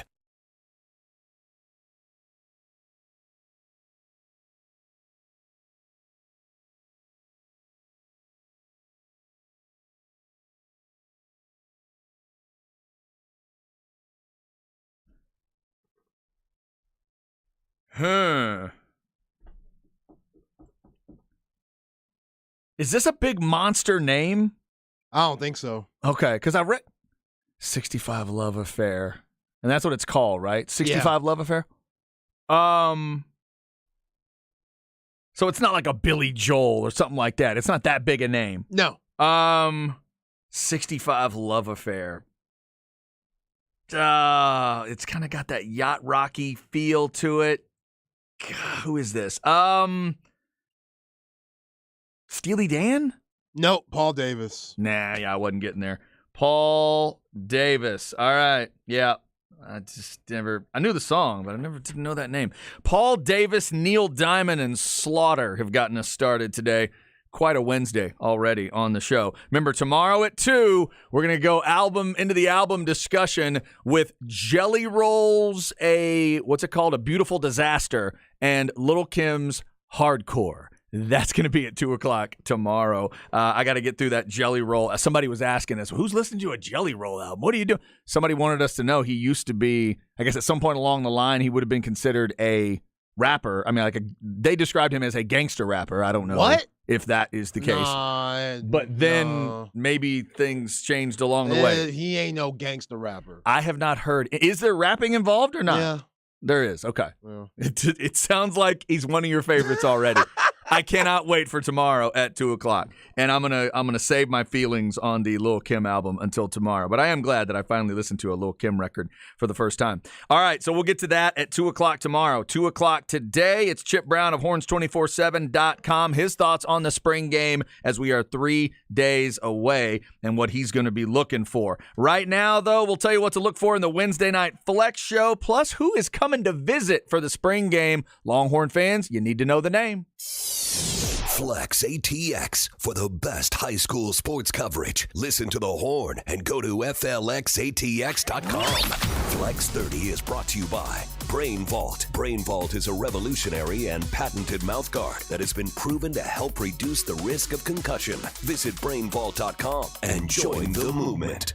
Wednesday Night Flex tonight at 7 o'clock, and they will be talking to a couple different guys. One is a former player at Westlake that is now headed to Kansas, Keaton Kubeka. You probably know that name from the last couple seasons. He will be on the show with them in studio. And then Dripping Springs football coach Galen Zimmerman will be on the show.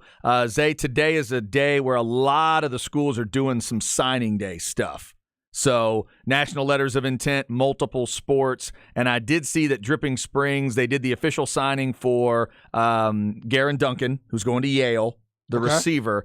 And one of their offensive linemen that I really liked watching, Reed Robinson, who did a good job against Vandegrift in that opener, did a pretty good job on Damian Wimberly the first time they faced him.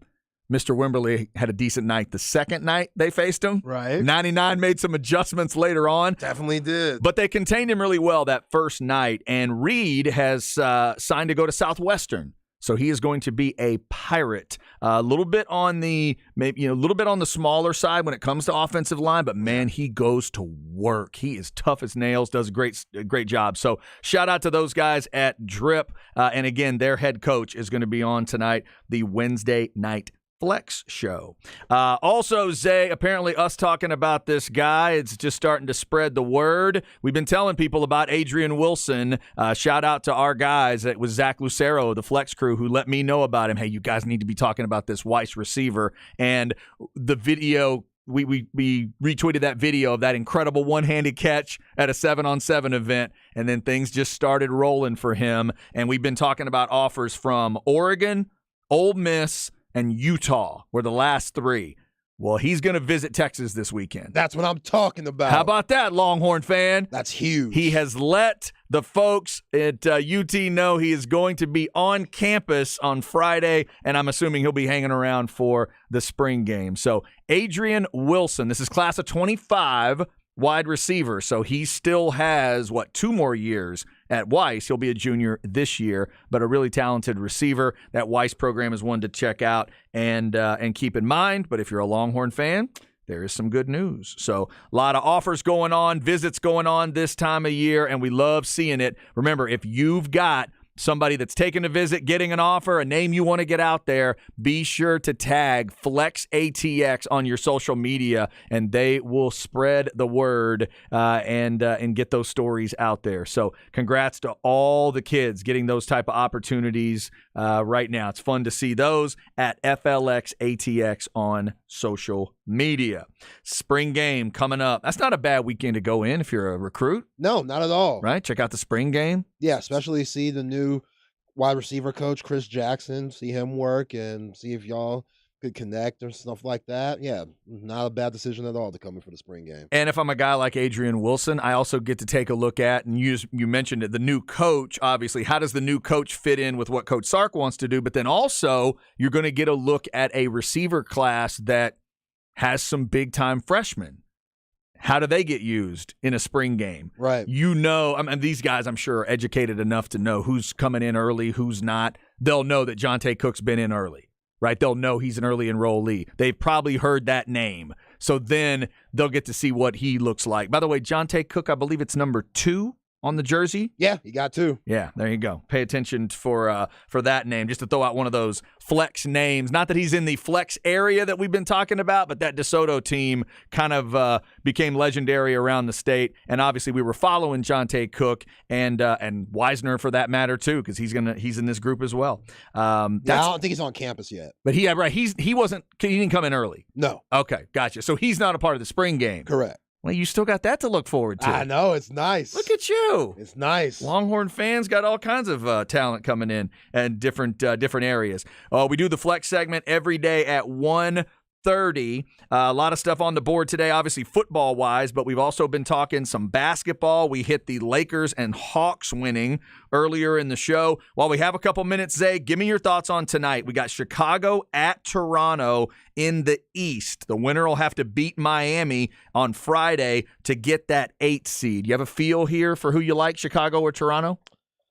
No, not really. Both teams definitely underachieved this year. There's been talks about Zach LaVine being traded and him not meshing with DeMar DeRozan, and both of those guys average around 25 this year. So the problem with them is everybody else. They just got Patrick Beverly, so whatever. I don't really know if that's an addition. They're set. Yeah, they're good. They're good then. Yeah, they should make the playoffs now with him. Yeah, no problem. He's the savior. He's basically another, Damon Stoudemire. But anyway, they got on the Raptors team, Fred VanVleet, he's still there. Pascal Siakam, he's one of the top players in the league. So, the Raptors, they have one of the best starting fives in the league. The bench isn't good. And then you hear talks about their coach, who had won a championship with them, where he could go next if they don't get to that 8th seed. So that's a very interesting game tonight. I don't have a winner. That's a coin flip for me, but okay. Maybe Drake will show up. And if Drake shows up, that's always a factor. That's a huge factor. Huge. If Drake shows up, I got Raptors. You got to turn if it towards he doesn't Toronto. show up, I got Bulls. Now that's good breakdown. I like that. I can respect that level of breakdown. Thank you. That's 6 o'clock tonight on ESPN. It will be followed by the 8:30 tip in New Orleans. It's Oklahoma City at New Orleans. Way better game. Yeah, this feels like and then last night the Western Conference game was better in terms of the drama and the story. It was a closer game throughout. You think we get a good game in the late one? Yeah, I do. I really love C.J. McCollum and Brandon Ingram. These guys, they're not supposed to be here either, but it's because Zion Williamson. It's just you can't rely on him, and it's a shame. At this point, everything was going so well when he was healthy and in the lineup. Like they were flirting with a number 1 seed, and then he gets hurt in early January, and now they're maybe not even going to make the playoffs because they're fighting for their lives in the play-in game. Mm-hmm. So is he going to be just one of those guys? Like we already knew him coming into the league with all that weight that he has and how high he jumps and coming down on those legs. You just were worried, and it's always knee issues leg issues, hamstrings. It's always going to be that. And it's a shame because the Pelicans, when they got CJ McCollum, they were supposed to be a really good team. So I know they're not where they want to be, and I got them to win tonight, but Josh Giddey, Shai Gilgeous-Alexander, those boys could go. Like SGA, he's one of my favorite players in the league. I see a lot of people in national media who cover the NBA say he should be first team all league.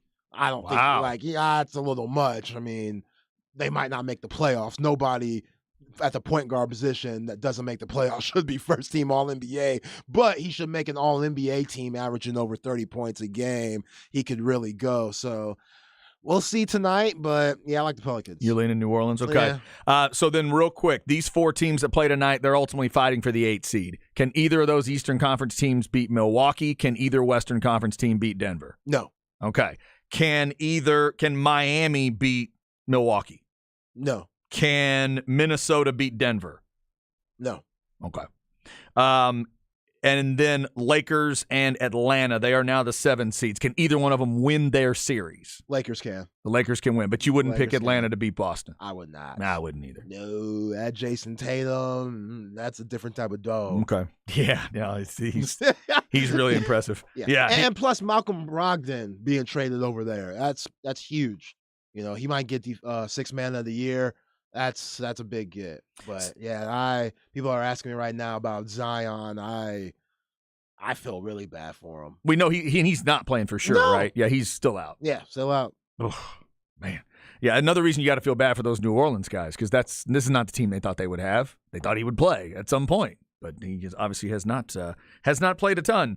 ESPN has it all tonight on the 9-10 games. Losers are done. The winners will have to win one more game on Friday to get in. So the Chicago-Toronto winner will play Miami on Friday. Winner is the 8th seed in the East. The Oklahoma City-New Orleans winner will play Minnesota on Friday. The winner is the 8 in the West. And again, Milwaukee and Denver are those teams that are going to be the opponents. So plenty of NBA as it gets cranked up. The actual playoff series will get started a little bit later on. As we told you, Saturday is that Atlanta-Boston series. Sunday is the Lakers-Memphis series. Everything starts on the weekend because they're saving Friday for those 8-seed games. So by the time we get to Saturday is when we will have everybody set, and then we get into true 4 out of 7 series. That's still 4 out of 7, right? They haven't gone back to 3 out of 5s? 4 out of 7s right away? 4 out of 7. 4 out of 7s right away. Okay, that's what I thought. Okay, so I get what people are saying now when they're asking about Zion. Apparently, Zion said today that when they asked when he'll be ready to play, he said, physically, I'm fine. Now it's just a matter of when I feel like Zion. I understand the magnitude of these games coming up, and I don't want to be out there hesitating or doing something that may affect my team in a bad way. So wait a second. Kind of like they're saying he's cleared? Physically he's fine? The doctors are saying you're cleared to go, but he's like Kawhi Leonard-ish, I'm not mentally ready. Wow, that is a different story because different. My assumption is it's going to be structural with him, and as soon as a doctor says play, Zion's out there. But I guess that's not it. Yeah, I'm looking at another page said Pelican staff has cleared him. Wow. Okay. He's just mentally can't do it. I would say at this point, knowing everything that's out in front of you, would you even if he had been cleared, would you really want to play him in a game like tonight? Yeah. You know? Hell yeah, I want to play him. What? You're fighting and clawing to get in on the back end of the playoffs and to get fed to a 1 seed. Yes, you're playing. You're cleared. We drafted you number 1. I know. No Ben Simmons stuff. And Ben Simmons, number 1 pick too. Right. Like he had these issues. Yeah. Being cleared and stuff, and him mentally, I'm not ready. This and that. So I'm not saying that we don't need to be respectful of the mental health side of things. If I'm Zion Williamson, I would not have put that out there. No. I would not have put that out there at all. Let everybody continue to believe that you have not been cleared to play. Yeah, especially when you're talking in third person and stuff. Yeah. Nah, dog. Well, you're asking if Zion's ready? No, that ain't a good look. That's that. Zion's been cleared. I'm all about the mental health too, but when you start talking in third person and you're cleared and stuff, bruh, you're a Duke guy too. I'm thinking of Kyrie. It's like, bro, come on. Zion's been cleared. The question is Zion clear? You know what I'm saying? That's what I'm trying to figure out right now. So you need to stand back and let me figure out how to clear things out. Yeah. Okay. Hold on, guys. It's Kyrie. Kyrie, yeah, I know I am speaking that real. I know. I'm definitely speaking that real. Salute. Yeah. Oh, my God. All right, coming up, we will get you where we at in society with Zay, and then it is Chip Brown at 2:05. Chip Brown from horns247.com to preview the spring game. We are 3 days away. Will you see Arch Manning? If so, how much? And how much conversation will there be after the game? We're talking about all of it this week on The Horn.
Chad and Zay.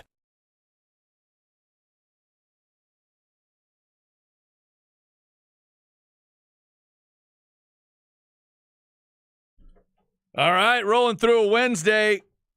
We hope you are having a good one. Oh, wow. Okay. Man, we're going back to probably mid to late 80s on this one.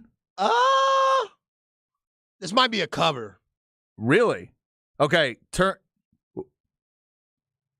Oh, wait, you may be right. Okay, so is this Gloria Estefan? There we go. Is that just her, or is it and the Miami Sound Machine? I don't know. It's just her. Okay, because back in I the just see her. Gotcha. Back in the day, it was when Conga hit, it was the full Miami Sound Machine, and then later on, it was Gloria Estefan. So either way, we'll get Gloria Estefan involved today, along with Paul Davis, Neil Diamond, and Slaughter. We hope you are having a great Wednesday. Remember, Wednesday Night Flex tonight at 7, Longhorn Blitz podcast at 8. Fight night at 9 and 10 o'clock at Sports Guys Talking Wrestling. It will feature the Dustin Rhodes interview that Stu got of Dustin talking about the biography of his dad, the great Dusty Rhodes, that hit A&E last week. You'll get Dustin's thoughts on it this week with Sports Guys Talking Wrestling. Before we get into where we at in society, we were continuing to look at these Zion Williamson comments. And, Zay, I'm glad we dug into that a little bit. It's just such a weird story, not to just try to be too old school fan about this thing, but, and again, if there's a mental health issue going on here, you want to respect that. But for him to say, physically I'm fine, it's just a matter of when I feel like Zion. I know the atmosphere I'd be entering based off a playoff experience. Now it's just a matter of when I feel like Zion. If he is not talking about some kind of a fear of being re-injured or a mental health battle, that's the kind of thing that would make Kobe Bryant punch him in the face. Yeah. It's like, dude, what are you talking about? I'm just a little confused as to exactly where he's going with this. Between him and the team, I think this has been presented very strangely. Yeah, and it kind of just, you think about his teammates. If you're able to play, then you should play. Or let us know you're struggling with mental health. We're in 2023. We could take that. I have way more respect if you said that, but again, in third person, talking about you're physically able to play, just you'll go out there when Zion's ready to. I don't appreciate that with this team having so much positive aspirations during this time of the year. If he were healthy, now sitting at the ninth spot. Yeah. Trying to fight themselves in. Now, the story I pulled up here, it does say he later indicated it was more of a mental challenge of not hesitating before making certain moves, which he felt would hurt the team more than his absence. So maybe he is walking towards that idea of and he just doesn't want to out and out say, he doesn't want to feel like he's an NBA player saying, I'm scared of re-injuring it. But maybe that's what it is. Maybe it's like, look, them clearing me is one thing, but I have to feel like I can go out there and really be me and cut like I want to cut and not fear it. But, dude, we've heard that through the years. Yeah, don't go the Ben Simmons route. All the guys have talked about that through the years. Man, I got to test it one time. I need to get hit in football. Got to get hit one time, and then I know. I got to go plant one time. Hey, if you go, I'm not trying to tell somebody to go get hurt, but look, man, if you've been cleared and there's not some really serious, crazy thing going on where you can't get out there, well, okay, if you go out there and get hurt, you go out there and get hurt. Yeah, and it can always happen. We know that. And you've seen that happen. It happened to one of Texas' greatest, Kevin Durant. Yes. 2019. He was cleared for, Game 3 of the NBA Finals in Toronto, and he ends up tearing his Achilles. Yeah. So, and he made it, a couple games maybe, right? No, Toward the end of the series, or was it that game? It was just that game.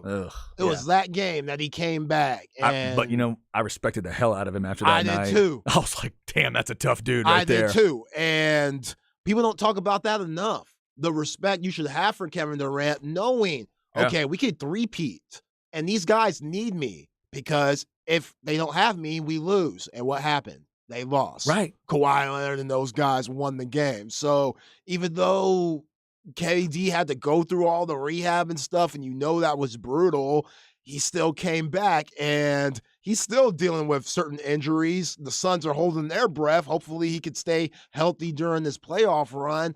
But this is what you get paid to do. And being a former number one pick like Zion was, the franchise, you have a lot of responsibility for the franchise. You just do. And that's probably a big part of the reason he's second guessing himself. Like, he wants to do the right thing and do the best thing for himself and for the franchise. But I think that's playing. Yeah, that's a weird story. That is weird stuff. All right, we'll keep our eye on that one as well. Let's get you a quick where are we at in society here to end the hour. Where are we at in society today? All right, Zay, what do you got? Did I send you the DMs? Let me see. I have something. The last thing I have is the fake proposal. Okay, I'm sending it to you right now because people are just ridiculous as always. All right. The Last Dance sneakers, the Jordan 13s that MJ wore in Game 6 of the 1998 NBA Finals, are being sold for $2.2 million. Wow, one pair of shoes? I can't stand you people. 2.2? I mean, does Mike come over and wear them and walk around my house? That's the thing. Is he going? Mike, it better come with Mike and Brian Russell. Yeah, and I need to see that move every day before I get home. Yes. Right when I get to the crib, I need to see that slight push off and that jumper. Mike with the gooseneck. And they need to rock the gear. I need Brian Russell to rock those ugly ass Utah Jazz jerseys and Jordan to rock the Bulls. I need it all. And every once in a while, I need Phil Jackson to call me on the phone just to let me know what's up. Whew. And to tell me about his rendezvous with Jenny Buss back in the day. I like how this story says, the highest price ever paid at auction for a pair of sneakers. Thanks for letting us know that. Y'all have lost y'all's mind. Thank you for letting us know. 2.2? With how much eggs are and inflation and the fact that folks are this dumb to do this, like, I get it. He's the GOAT, greatest of all time. He changed the way we look at basketball. He changed the way we look at shoes. But, whoever did this has a serious problem. Wow. And they got the means, obviously, but they got a serious problem. Hold on, Zay. Am I reading this right? Sotheby's announced that a pair of signed Jordan sneakers that were worn in the second half of Game 2? Oh, stop it. They're not even Game 6. Game 2 of the 98 They're not even finals? Game 6. Oh, my God. What's the Game 6 one going to sell for? What's that pair selling for? 5? Yeah, 6.8? Yeah, because, excuse me, that's not even the Jordan 13 in Game 6. Game 6, he wears the Jordan 14s. So that's my bad, Jordan sneaker ads. Wow. That's Game 2? Game 2.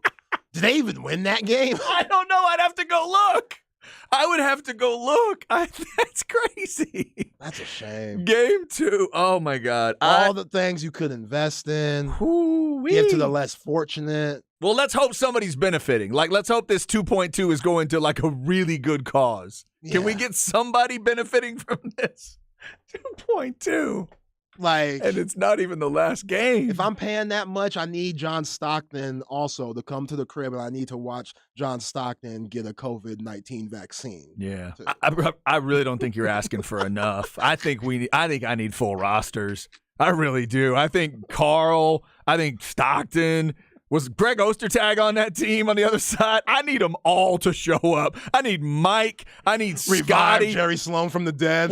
We'll try to see exactly. We'll get some, we'll have a representative from the Sloan family. Can we please? Michael and Scotty, let's pile it in. Somebody call Dennis Rodman. We're going to have to get this together. I need the pizza owner of the place where the pizza got sent to Jordan's hotel room where he got the food poisoning. Oh, we need that too, even though that was 97. Y'all are wildin'. That is brutal. Yeah, that's brutal. I am not going to retweet that. I do not want to support such things. That's gross. That's gross. We can't even I don't even want to spread the word on that any more than we already have. 2 o'clock hour coming up. Let's talk to Chip Brown of Horns247.com about the spring game. Then coming up at 2:30 in Why Today Matters, it is real simple. Today's a day that's got me thinking about fans and fan bases. I want to hear from you at 2:30. Glad you're with us on a Wednesday. This is The Horn.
Chad and Zay.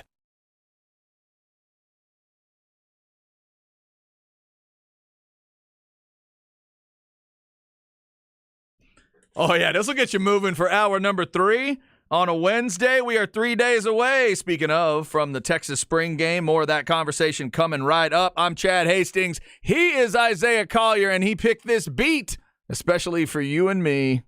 What up, Zay? What is it? We the best! DJ Khaled! Assad! We the best music! DJ Khaled, we taking over. I want to say Lil Wayne was on this. Okay. Rick Ross, T-Pain. I feel like I'm leaving somebody out, but yeah, good song. Give me your quick feelings on DJ Khaled. He's cool. He's made hits and stuff. Okay. He's just. I feel like there's a little disdain in your voice as you're Nah, talking about him. He likes to be out there. Okay. He likes to be out there. He's a producer, he's out there way more than other producers. Who is more interested in being out there over the years, DJ Khaled or P. Diddy? Who's more interested in being seen? You know what? Diddy's kind of laid low Okay. in his later years. So the answer would be Khaled. now, right if you're talking about in their heyday, Diddy. Okay. All right, just checking. All right, so the DJ Khaled beat gets us started this hour. Let's talk more about the Texas spring game. 3 days away. Let's go to the Vaqueros Cafe and Cantina hotline. We do it every Wednesday about this time. He is Chip Brown of horns247.com. Check out all their great stuff as we get ready for the game. Check out the flagship podcast. Check out the Morning Brew article every day. And at 8 o'clock tonight, you can check out the Longhorn Blitz podcast, which is a part of the horns247.com family with Jeff and Rod and Matt as well. Chip, always good to talk to you, man. How are you? Man, I'm doing great. How you fellas doing? We are doing well. So how many, I'm sure this is something you count up every day, how many spring games this is for you, but I'm assuming, where are we at? What kind of neighborhood? If you walk into the spring game on Saturday, what's that for you? It's like 15 of them, 20 of them? How many? 30. Oh, my Damn. God. Yeah, man. Are we all that old? Come on, Chip. Got here in 92. Oh, my God. That is crazy. So after all these years, how much do you feel like you really learned from a spring game? As you go into it, as many as you've seen now, how much do you end up taking out of these games? You know what? It's a lot of it is you're kind of confirming what you're hearing and what you're what the depth chart may be pointing to, because you're not going to see any real kind of game plan or anything like that. But you want to see the quarterback complete passes, whoever the quarterback is. You want to see receivers catch the football, and you want to see if the offensive line can open up some holes for the running game. And every once in a while you'll see a flash, you'll see a playmaker maybe on defense come up with a big hit or an interception, and you kind of make a mental note. I think we saw some of that from Mo Blackwell last year. And you're like, okay, let me keep an eye on him. Let's see how he develops. And so you can pick up little things. You really just don't want to look bad in this game.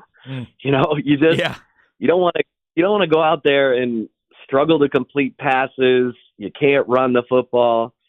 That's a great day for the defense, obviously, but the offense is the side of the ball for Texas that needs to pick it up. So you want to see that. Chip, I don't think we talk about the special teams enough. This kicking game, Bert Auburn, he was solid last year, 21 for 26. And even though one huge miss sticks out, and that's in that Alabama game, he was solid. Coming into the 2023 season, as we're going to take another step up for Bert Auburn to where maybe, the accuracy is a little bit better, even though 21 for 26 is pretty damn good, but just more confidence in Bert Auburn to where the Horns are at a different distance. They could throw him out there and he could go knock it down. Yeah, I mean, I thought Bert Auburn hit some some big field goals that kind of went under the radar. The kick at Texas Tech to force overtime, where they complete 3 passes and get him to where it's still a 40-plus yarder. And Lubbock, there's always wind. He makes it, but obviously they lose in overtime. And I think he was a pleasant surprise last year, because it was, you lose Cameron Dicker, you bring in Will Stone, big leg, good for kickoffs, but not as accurate as Bert Auburn. And so let's see him, maybe take the next step. But like you said, 21-26, it's not terrible. And he hit some big field goals. You obviously there were a couple misses in there, but he hit some big field goals that were not gimmies. And so, I think that the coaching staff feels good about it.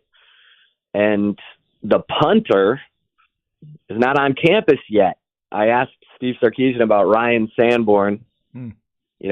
Any concern that your punter's not on campus yet? He's like, no, I've seen my punter. The last 4 years at Stanford, he's fine. So he comes in with a 41.7 yard average, and Daniel Trejo was another pleasant surprise last year. Give it to to Jeff Banks, because he does a really good job of finding that special teams talent, molding it. All those punt units, kick units, the coverage units. He really, he coaches those guys hard, and they buy in, and it's made a difference. Texas' special teams has been a strength. Now, for stay with the special teams, for returning kicks and punts last year for kickoff, we saw Keelan Robinson, and for punts, Xavier Worthy. Do you see anybody else, maybe getting in the mix of that? I think Jonte Cook would be a terrific guy to maybe look at for receiving punts or even kickoff returns. Have you seen anybody or any talks within the scrimmages about who might be returning kicks and punts this year? Yeah, there's a lot of dudes that are in the mix on the kickoff return. Remember last year you had Roshan and Keelan. I think Keelan will continue to be a factor, but I think you're right. There's a lot of speed on this team, and Jonte Cook, DeAndre Moore are certainly two guys you have to keep an eye on. And that's one of those little check marks on your list for the spring game, who's getting reps where, and that will be telling for fans to see who else other than Worthy and Keelan Robinson, could be a factor there. Yeah, and not in a spring game, but make sure you still keep sending Keelan Robinson after punts as well. I would keep doing that. Make sure you're sending him after some punts. I don't think he's playing. I think he's one of the ones that's sitting out. Right. No, I'm saying for the season. For a season, no, Once we get to the season, keep sending him after punts when the other team punts. I think that's still a good idea. We're talking with Chip Brown. Chip, obviously, fans love to see, those young guys. They've every year you're hearing about what the freshman class is and what it could bring. The receivers are, I know, easy to talk about, but do you think people will walk out of this game talking about C.J. Baxter? What do you think he's going to bring to Texas this year? Yeah, I think C.J. Baxter, definitely a guy who fans are going to be looking for. Number 4 at the running back position. Jordan Whittington, nice enough to give up his jersey number, to Cedric Baxter Jr., whose nickname is C4. That's good. That's dope. I hadn't heard that. That's fantastic. Well done. Yeah. Yeah. So I don't know if it was just as simple as, hey, man, I love this number, or if there was, maybe a little something exchanged. But Jordan Whittington said the number was really meaningful to CJ, so he let him go with let him take his number 4, and of course Jordan Whittington is now number 13. He was number 3 in high school at Cuero, but he said, "Yeah, I'm not getting that number here." So he went with 13. You mean the guy which with is what he wore in the All-American Bowl. the guy with number 3 on offense didn't want to give that number up? I can't imagine. Yeah, imagine that. You know, Chip, I think we don't really talk about this offensive line because with all guys returning and how solid they were last year, I mean, we know in the Alamo Bowl game, they weren't as good as they were during the course of the year, but we don't talk about them enough just because we expect them to be good again. And without Bijan Robinson, without Roschon Johnson, you're going to need those guys to take another big step up because we still don't know what the running back room is going to look like when it gets to the field. Is it good that we're not hearing much about those guys? Like just that saying the good news is no news? Well, the best, the silver lining part of this spring with guys like Cole Hudson out and Connor Robertson out, and now, BJ Campbell's got what looks like a wrist injury that will keep him out of the orange-white game. And that was disappointing because he's a guy you want to see and a guy you wanted to take advantage of the reps with Cole Hudson recovering for shoulder surgery. DJ Campbell, the top interior lineman in the nation in the 2022 recruiting class. And now instead you're going to see big Cam Williams at right guard because Christian Jones is back at right tackle. And so, you want to see that kind of progress from a guy like Cam Williams, number 56, because the depth on the offensive line is where Texas needs to take that next step. Because what I've heard throughout the spring is, well, Ewers is looking really good behind that first-team offensive line. Malik Murphy and Arch Manning are getting a lot of pressure, playing behind the second and third-team offensive line. I think there's promise. I mean, I'm hearing good things, about Andre Kojo and Peyton Kirkland. These are the true freshman early enrollee offensive linemen I'm talking about here, and Jaden Chapman. But you also got guys like Nato Umezulu, who's pushing, and Cam Williams and DJ Campbell, and so what goes hand in hand with that offensive line is Steve Sarkisian's belief in the running game. And, I think this offensive line would have been okay trying to impose its will in the running game in the Alamo Bowl, but that's not where Steve Sarkisian went with it. He wanted a more pass-heavy game plan, and that's where I think it is going to be really interesting. By the time we get to the season, where is Steve Sarkisian's confidence level in his running game? Because we know there were games last year even that it took him a minute to get to the running game to close out, the K-State game, the Baylor game, could have closed out the Oklahoma State game with that running game. The Kansas game was all running. And, does he have the confidence in his running back room to kind of play it that way and not, make some kind of philosophical change where you're throwing to set up the run? And Chip mentioned Cameron Williams wearing that number 56. If you're into those big humans like Coach Sark talks about, he's listed at 6'5", 360, and just the team picture is imposing. That dude looks like somebody that could move you if he wants to. Interested to see what those offensive linemen are going to look like. Chip, one more from me. And he's down. He's down from 374. Oh my God, is that right? Wow. Oh, yeah. Nice.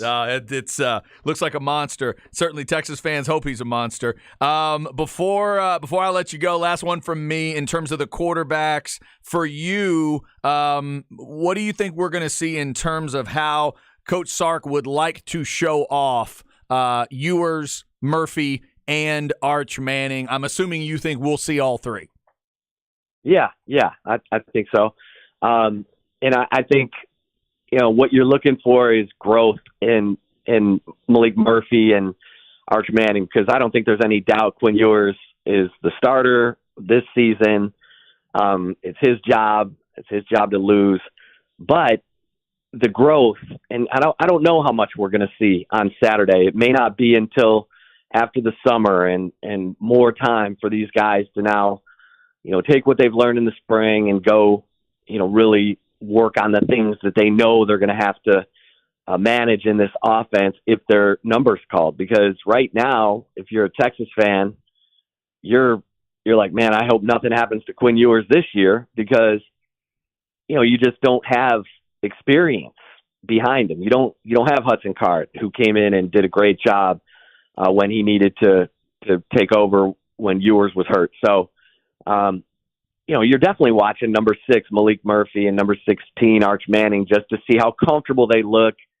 Are they getting the ball out? Are they holding it too long? Obviously protection and receivers getting open, plays a role in that. But, people are fascinated with who's playing the backup quarterback position. And I think, Quinn Ewers has done everything right in terms of coming in to the off season with a purpose and intent, not just cutting his hair and trimming his beard, but like changing his body. And, he weighs virtually the same as he did a year ago, but he looks different. He's leaner. I'm hearing he's stronger in the weight room, and he just knows that it's time for him to assert himself, and he's doing that. So let's see that in the spring game. Mm-hmm. Yeah, he got rid of that Luka body that he was working with last year. Oh, we don't need all that shit. We don't need all Come that, on. baby. Lay off the ding dongs and the ho hos. But let me ask you this Right. about the basketball team losing Arterio Morris. I think that's huge. The guy had so much upside coming out of Dallas Kimball being a 5-star McDonald's All-American, and it was tough for him to get minutes behind Sir'Jabari Rice, Tyrese Hunter, and Marcus Carr. Were you surprised on him entering the transfer portal, especially with Coach Terry, taking over as head coach and, bringing in guys like Frank Haith and whatnot? Yeah, I think you're looking at Arterio Morris, and he really improved throughout the year. He became a plus defender. He was a guy who could turn defense into offense by himself. We know he can stroke it. And so, yeah, I was surprised. I think the coaching staff definitely tried to talk him out of it and is still trying to talk him out of it. I was told that, look, Texas is going to go into the transfer portal and they're going to recruit every position, everywhere they can add depth, because you've got to have a guy behind the guy at every position. And so, there's no question Texas is going after some shooting guards in the portal. That said, Arterio Morris he's got to know that it's his time coming into this season. It's his opportunity, I should say, to take over for a guy like Marcus Carr or Sir'Jabari Rice. More so probably, Sir'Jabari Rice's role, and that's an awesome role. And so, we'll see if it was just some, big fat NIL deal, which that typically you don't beat Texas at that game. So, we'll see how this one plays out. But yeah, I thought it was a surprise, and I think the coaching staff would love it if Arterio would stay. Yep, obviously a chance that can still happen. We'll see how those conversations go. Chip Brown, horns247.com.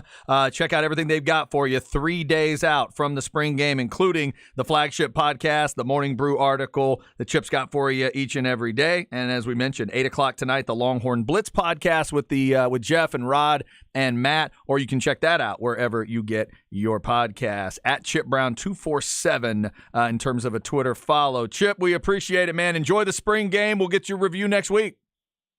All right, fellas. Have a good one. We'll do it. Thanks, Chip. Chip Brown, good stuff there as we head into the spring game. C4 for CJ Baxter. That's well done. That's a dope name. I like that a lot. Yeah, I hope Cedric Baxter gives Jordan Whittington some ice creams. I know he's loving this ice cream and stuff. That's good looking out. And also to go away from a number and end up at 13.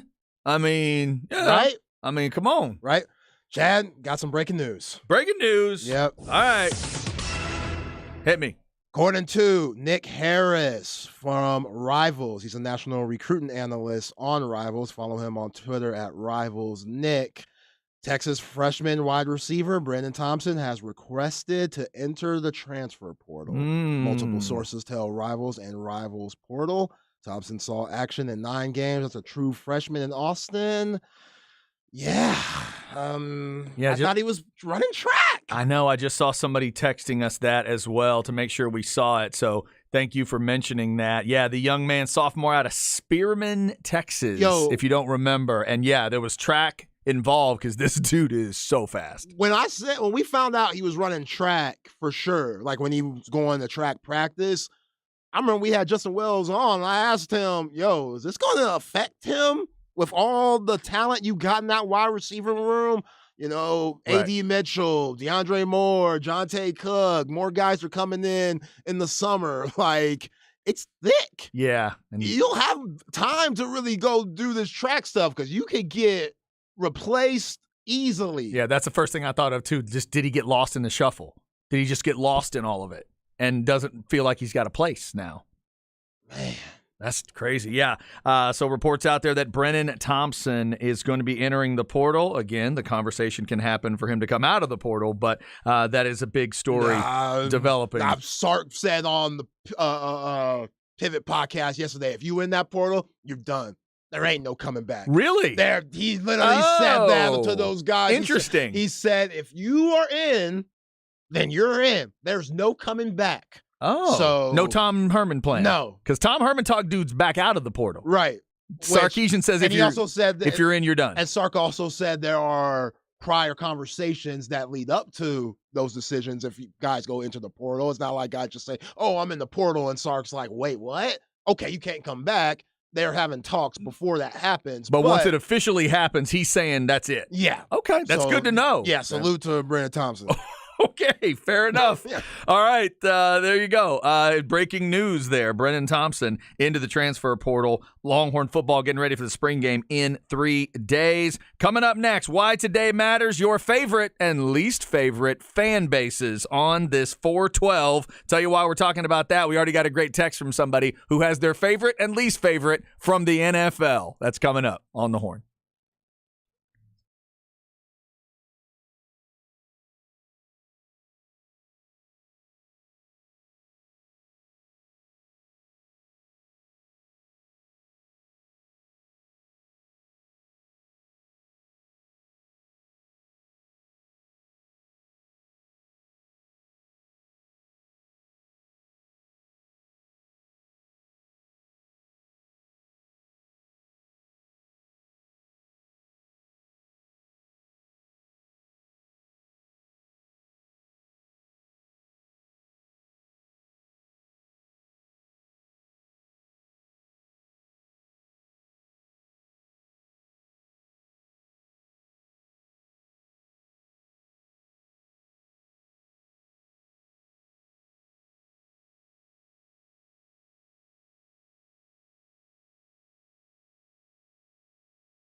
Chad and Zay.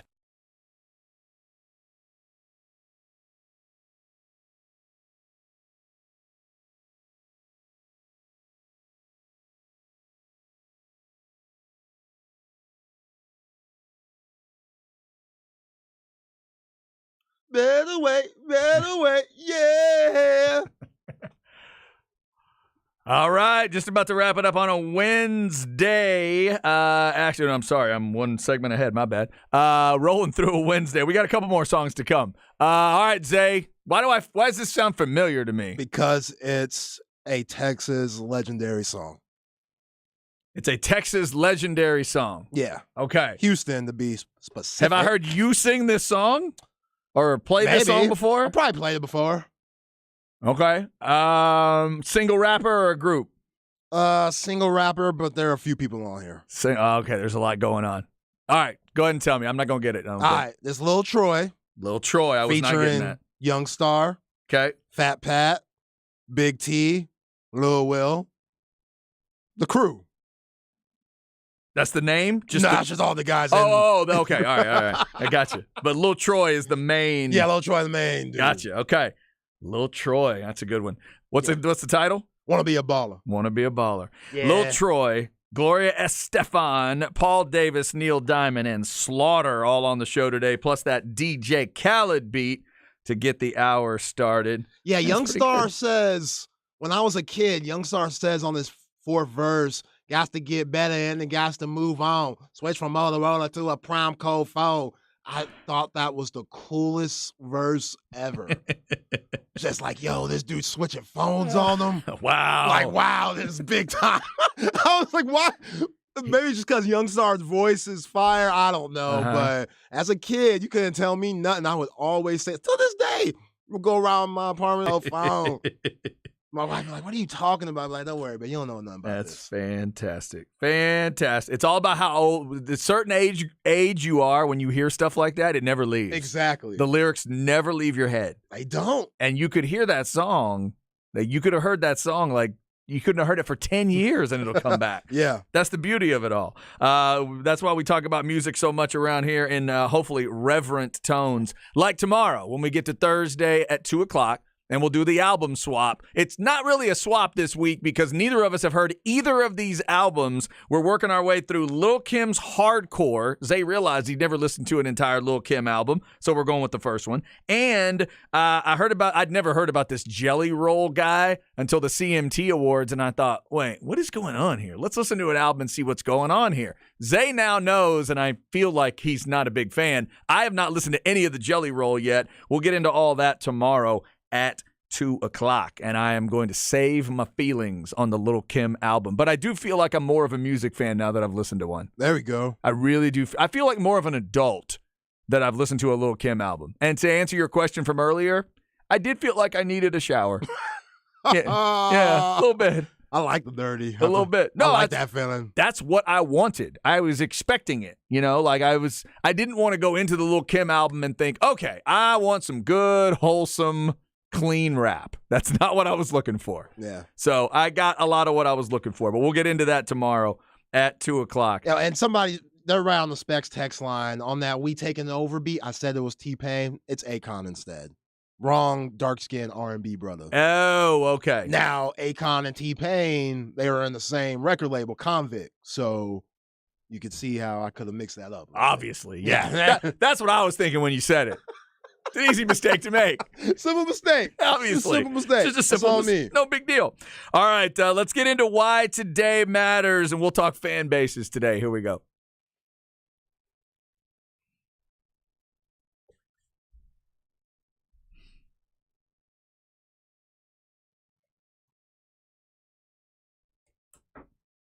All right, so there are some birthdays today that jumped out to me. A lot of Hollywood birthdays today. Happy birthday to Ed O'Neill. Al Bundy has a birthday today. One of my favorite running backs of all time, kind of a lesser-known running back for some people, but Lorenzo White is 57 today. Such a badass at Michigan State. Oilers fans remember Lo White, and he has a birthday today. So, but the thing that jumped out to me was that it's 4/12 today, and somebody decided that it's National 412s Day. Like the number gets celebrated in terms of mathematical stuff, but also in the world of sports, people celebrate it in terms of fan bases. So obviously me being an Aggie, I respond to the number 12 because of the whole 12th man cultish behavior thing. Yeah. It's the one people probably know the most of. So I wore my 12th man shirt today. The 100-year anniversary just passed and all that. But you got the Seahawks in the NFL that have adopted the 12 thing. But also, Zay, it's just about, the support of a fan base. In football, you feel like the 12th man sometimes, or if you're a basketball fan, you feel like the 6th man or whatever it is. So I want to know today your favorite and least favorite fan bases. We had a texter throw in their favorite fan base over the years. It's not theirs, not your fan base, but outside of that. So this is a Cowboys fan that says they really liked hanging with Packers people. They had a Packers an incident years ago where they got to drink beer with the Packers fans, hang out with them. They thought they were really awesome. The fan base they didn't like, the Eagles fans. Back in 2001, they said they saw them whip the Cowboys in Texas Stadium and saw no less than 6 fights caused by Eagles fans. Yeah. There I like you to go. fight up there. So for you, you're a Longhorn fan. I think this perspective is interesting when you're a fan of a truly hated brand, which you are. Longhorn fans, Notre Dame fans, Cowboys fans are great to talk to about this, Yankees fans, whatever. So for you as a Longhorn fan, give me a fan base that's kind of one of your favorites and then one that you can't stand. Oh, man. It's tough. Is it bad that I like the Eagles fan base just because of how nuts they are? It's not so bad for you because you're not technically a Cowboys fan yet. Yeah. If Bijan becomes a Cowboy, you're not allowed to like the Eagles fans anymore. That's fair. You're going to take that away. Yeah, I would say Philly fans. Okay. In All general. the way- In general. Just all. Yeah, just all. They get a bad rap. They do get that bad rap, and they deserve it for some levels. One I will throw in every time I hear a Texas fan tell me about their experience in Columbus in 2005. I like Ohio State fans less and less and less. So I've never had a bad experience with them. I've just heard so many of those bad stories over the years. They're not a fan base that I'm thrilled with. Did they get crazy when the Horns went up to the shoe? Just a lot of they're just I don't know. I hear stories of just unnecessary, rudeness, meanness, racism, all levels, all kinds of stuff that's out there. In terms of favorite fan bases, I don't know what they're like now. I used to really dig the Clemson fan base before Dabo really got it turned. Now they might be a little egotistical, but the Clemson fans I hung out with, A&M hosted Clemson a couple games in some non-con, Right. and I really enjoyed hanging out with those folks. Like they really seem to have a pretty good perspective on things. Now they may be totally out of control. Yeah. But back then, I kind of liked them. Interesting. Yeah, they were all right. Duke fans, they could be a certain way. I would imagine they can be a lot in college basketball. I would imagine Duke, Kentucky, UCLA. Yeah. I mean, there's a certain group of blue bloods there. I bet they're tough to deal with from Even the outside. Kansas fans, like they act like their ish don't stink. And Right. the fact that they get every call at Fall Gallon Fieldhouse Mhm. that goes their way, but they don't see it like that. They could be, they could get a little ugly with them too. Somebody just typed F Raiders fans, and they didn't type F. They typed the whole Black word. hole.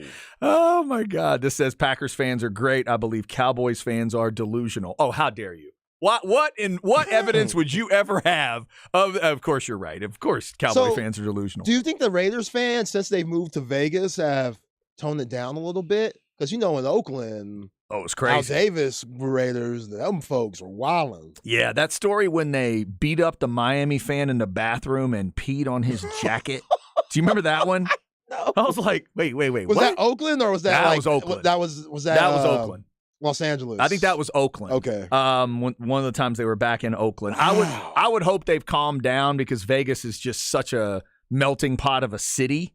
I would hope that it's not that intense and it doesn't have. I mean, I'm not saying that they need to have a little bit of that black hole feel, but hopefully they don't go that far. Somebody says worst fans, Oklahoma and Arkansas. Best for them, Nebraska and K-State. Yeah, if we're talking as a Texas fan, then Oklahoma. Gotta have. Right, It's you not gotta, even. gotta have Oklahoma thrown in. Plus, you're about to go rekindle your relationship with those Arkansas fans. You can't be looking forward to that. In terms of the fan stuff, because I will tell you, I'll join you in that one if there is one place in the SEC that I do not want to go visit, that's it. Yeah. That's it. Hey, Chad, your team's going to be in Fayette. Oh, I'm good. You don't even need to finish. You don't even need to finish. I don't even want to go see that one in Jerry World because I don't want to risk them winning and I have to walk out and deal with it. Yeah, that game a couple of years ago where the Horns went up there, and that's when Hudson Card lost his spot. That was tough. That was a tough watch. Yeah. And I know all Horn fans that made that trip, I know that was a tough trip, too. And that's a special hate they have for you guys. So you know about the Oklahoma thing, obviously, because you want that to come with you. You know about the Aggie thing. That's going to be the old school and in-state, and there's a brotherhood to that one. It's a little bit. Yeah, it's different. It's got a little bit of a human level to it. Yeah. That Arkansas thing is different. Because you, work with those people. Right. Like, those people are your peers that, graduated in College Station and stuff like that, like you and I. Right, like Longhorn fans through years they've told me the simple difference for them is like, look, Chad, if somebody's busted down on the side of the road, I'd help the Aggie change a tire. Sooner fan, I keep driving. Yeah. And Arkansas fan, they might tell you they try to run them over. Oh, you should have seen me watching Trey Young last night. He'd do a nasty move, and I'd be like, "Ooh, damn it!" You hated to like it? I'd be like, oh, man, what a pass by Trey Young. He do a nasty behind the back pass, but then I have to say something negative. I'm like, yo, that hair is toe up. That's the way I feel about every guy that comes out of Oklahoma football. You're absolutely right. Every one of them, man. Every time like a Adrian Peterson or Baker or any of those guys does something amazing. Even I had to embrace one of them. One of my favorite Bucks of all time is Gerald McCoy because he's such a good dude. Yeah. He's a great guy. He was a great player. Every time he would do something, this little voice in my head, he went to Oakland. Shut up. We can't think about that right now. Yeah. We got to put that out of our mind. How was it for Roy Williams, safety? Oh yeah, As a right. Cowboys fan, I how had to was get that? used to that one. That was tough. interesting. Yeah. That was it's kind of fun in a way when they become a member of one of my teams in the pros. Then it's like, oh wow, I get to root for an Oklahoma guy now for the very first time. But it does take a little bit. It takes a little bit to get used to. Oh, the Superman tackle will never be out my mind. I wanted Cowboys to lose every game. Yeah, no, that's fair. I remember that one. Yeah, it's going to take. I'll let you know how many games it takes me as a Bucks fan to get used to that Baker Mayfield thing. I do not know if I can get used to that one. That's going to be tough. All right, that's why today matters to us on April 12th. So hopefully you have a good 4/12 day today, whatever fan base you are supporting. Coming up, we'll get you stems and seeds before we get out of here. If you missed that Longhorn breaking football news, we'll tell you who reportedly is in the transfer portal. Don't move. This is The Horn.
Chad and Zay.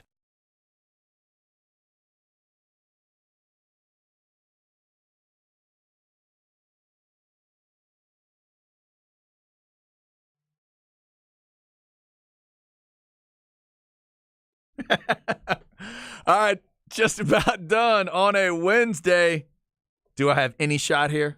No. Yeah, just nothing sounded familiar about any of that. It's good though. Oh, it's very good. Who we got? Going to New Orleans, big timers, Birdman, Baby, Manny Fresh, classic, Still Fly, off the Hood Rich album. Which I played some Cash Money stuff a couple of weeks ago, and our guy Jeff Howe, like the Tower Horns 24/7, he was like, "Yo, this is a classic," and I was like, "Yeah, this might be the best Cash Money album." So that Cash Money is the it's the record group? label. It was the record label. The label, okay. And it had Lil Wayne and Juvenile and Big Timers, Manny Fresh, Baby, Okay. BG, etc. And Jeff Howe says this album, Hood Rich, is the best one. So I'm like, oh, interesting. Okay. Everybody has their own opinion, but yeah, I've never heard anyone say Hood Rich is the best Cash Money album. I gotta go check that out. Interesting. So Cash Money, the Hood Rich album? Yeah, All right. Fair enough. by the Big Timers. Cash Money, Lil Troy, Gloria Estefan, Paul Davis, Neil Diamond, Slaughter, all on the show today. DJ Khaled with the beat to start this hour. And yes, tomorrow at the start of the 2 o'clock hour, we will get into maybe the first ever Lil Kim Jelly Roll discussion. Has anyone ever discussed the two of them at the same time? I don't know. But did anybody ever discuss like a Wu-Tang solo album and AC/DC at the same time? No, but we've done that. So this week, we're picking two albums neither of us have ever heard. And we'll figure out what we'll do next week. I've got a couple albums in mind for Zay after a discussion this week, and we'll see where we're going then. But we're going to try two albums we have not listened to. So if we both either can't stand them, if we both can't stand the albums or either of the albums tomorrow, then we can't be blamed because we didn't know. Nobody knew. Yeah, exactly. Right? It's not like we're recommending what we think are great albums here. We haven't heard either one of them. All right, so before we get out of here, let's go stems and seeds and get you that Longhorn news you might have missed. No stress, no seeds, no stems, no sticks. Brought to you by AV Consultations, 255-8678, or go to avconsultations.com. Now, when this guy goes into the transfer portal, don't blink, because I bet he gets there fast. Brennan Thompson reportedly headed to the transfer portal, track star, and if you remember him, he had limited games at Texas, one catch for 32 yards is what I'm seeing there. Zay, overall, what does this tell you as a Texas fan? Good news, bad news? Where are you on this? I wouldn't say it's good news. I wouldn't say it's bad news. We know how deep the wide receiver room is. We know guys like DeAndre Moore, A.D. Mitchell, Jonte Cook. You got Isaiah Nayor back in the mix. Jordan Whittington came back. Xavier Worthy, normally the number one option. All those guys I just named, I expect them to play. So where does that leave somebody like Brennan Thompson? He saw the writing on the wall. Yeah. And this track thing, clearly that ain't work out either. So enter in the transfer portal. Yeah. Best of luck to him. Right. No, you wish him luck, and wherever he goes, he's going to be burning. I mean, That's that right. dude can absolutely run. You hope he finds somewhere, maybe if he wants to do both, that he can go play football and play, get on the track and field side of it as well. He can certainly do both, and we would hope he does it very well and finds a place that works for him. But Brennan Thompson into the transfer portal. All right, Zay, let's get you on the record once again. You said you're leaning Pelicans over Oklahoma City, correct? Yeah. And your coin flip on the East game, Chicago-Toronto? Yep. I'm just going to say Chicago. Gonna go Chicago? Gonna go DeRozan? Yeah. Well, you're going Pat Bev there, right? I mean, Yeah, you I'm going believe Pat Bev. He's the game changer. you believe in his leadership. Exactly. Right. He's the game changer. He's what makes the Bulls go. So they need him. If he has a big game, which a big game for him might be 6-3-3, then they can win it. You know what they call him? Stabilizer. That's what they call him. He just stabilizes the locker room. Pat Beverly. All right, we'll check out those games tonight. Losers are out. The winners still have a shot to get the 8 seed. Coming up, it's Ball Don't Lie with Rod and Harge, and then it's our Wednesday night lineup. Wednesday night flex at 7.